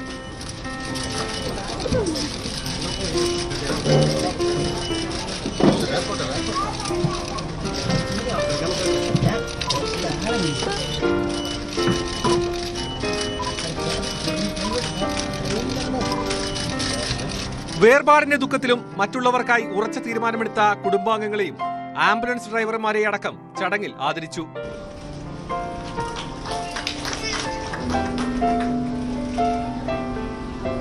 കേരളത്തിലെ അവയവദാന നിരക്ക് ഇപ്പോഴും കുറവാണെന്നും അവയവം സ്വീകരിക്കുന്ന കുട്ടികൾ പൂർണ്ണ ആരോഗ്യത്തോടെ സാധാരണ ജീവിതം നയിക്കുന്നു എന്നും ഡോക്ടർ ഷബീർ അലി പറഞ്ഞു. കഴിഞ്ഞ 2-3 വർഷങ്ങളായിട്ട് വീണ്ടും നമ്മുടെ ഗവൺമെന്റിന്റെ എഫേർട്ടും ഗവൺമെന്റ് തന്നെ ഓണർഷിപ്പ് എടുത്ത് ഇപ്പോൾ എല്ലാ ഡോണറുടെയും ഫാമിലി, അവിടുത്തെ MLAയോ നമ്മുടെ മിനിസ്റ്ററോ നേരിട്ട് അവരെ വിളിക്കുക അല്ലെങ്കിൽ നേരിട്ട് കാണുകയോ ചെയ്യുന്നു, മരണാനന്തര ചടങ്ങുകളിൽ പങ്കെടുക്കുന്നു. അപ്പോൾ ഗവൺമെന്റിന്റെ ഇനീഷ്യേറ്റീവ് ലാസ്റ്റ് കുറച്ച് വർഷങ്ങളായിട്ട് വീണ്ടും നമ്മൾ തിരിച്ചു വരികയാണ്. അതിലേക്ക് അലിൻ ഷെറിന്റെയും ഇപ്പോൾ റീസെന്റ് നടന്ന ഡൊണേഷൻസ് ഡെഫിനറ്റ്ലി അതൊരു ബൂസ്റ്റ് ആയിരിക്കും. Thiruvananthapuram medical college principal doctor PK Jabbar, KSOTTO south zone's nodal officer doctor Rakhi Krishnan, KIMS health multi organ transplant director doctor Praveen Muralidhar തുടങ്ങിയവർ ചടങ്ങിൽ പങ്കെടുത്തു. ന്യൂസ് 18 തിരുവനന്തപുരം. ഇനി സ്വർണം വെള്ളി നിരക്കുകൾ. കവിത ഗോൾഡ് ആൻഡ് ഡയമണ്ട്സ് ഇന്നത്തെ സ്വർണം വെള്ളി നിരക്കുകൾ നിങ്ങൾക്കായി സമർപ്പിച്ചത് Kavitha gold and diamonds, the versatile jewellery. സ്വർണം 22 ക്യാരറ്റ് ഗ്രാമിന് 14,075, പവന് 1,12,600. സ്വർണം 18 ക്യാരറ്റ് ഗ്രാമിന് 11,625, പവന് 93,000. സ്വർണം വെള്ളി ഗ്രാമിന് 260, കിലോയ്ക്ക് 2,60,000. കവിത ഗോൾഡ് ആൻഡ് ഡയമണ്ട്സ് ഇന്നത്തെ സ്വർണം വെള്ളി നിരക്കുകൾ നിങ്ങൾക്കായി സമർപ്പിച്ചത് Kavitha gold and diamonds, the versatile jewellery. വാർത്താ ബുള്ളറ്റിൻ പൂർണ്ണമാവുകയാണ്.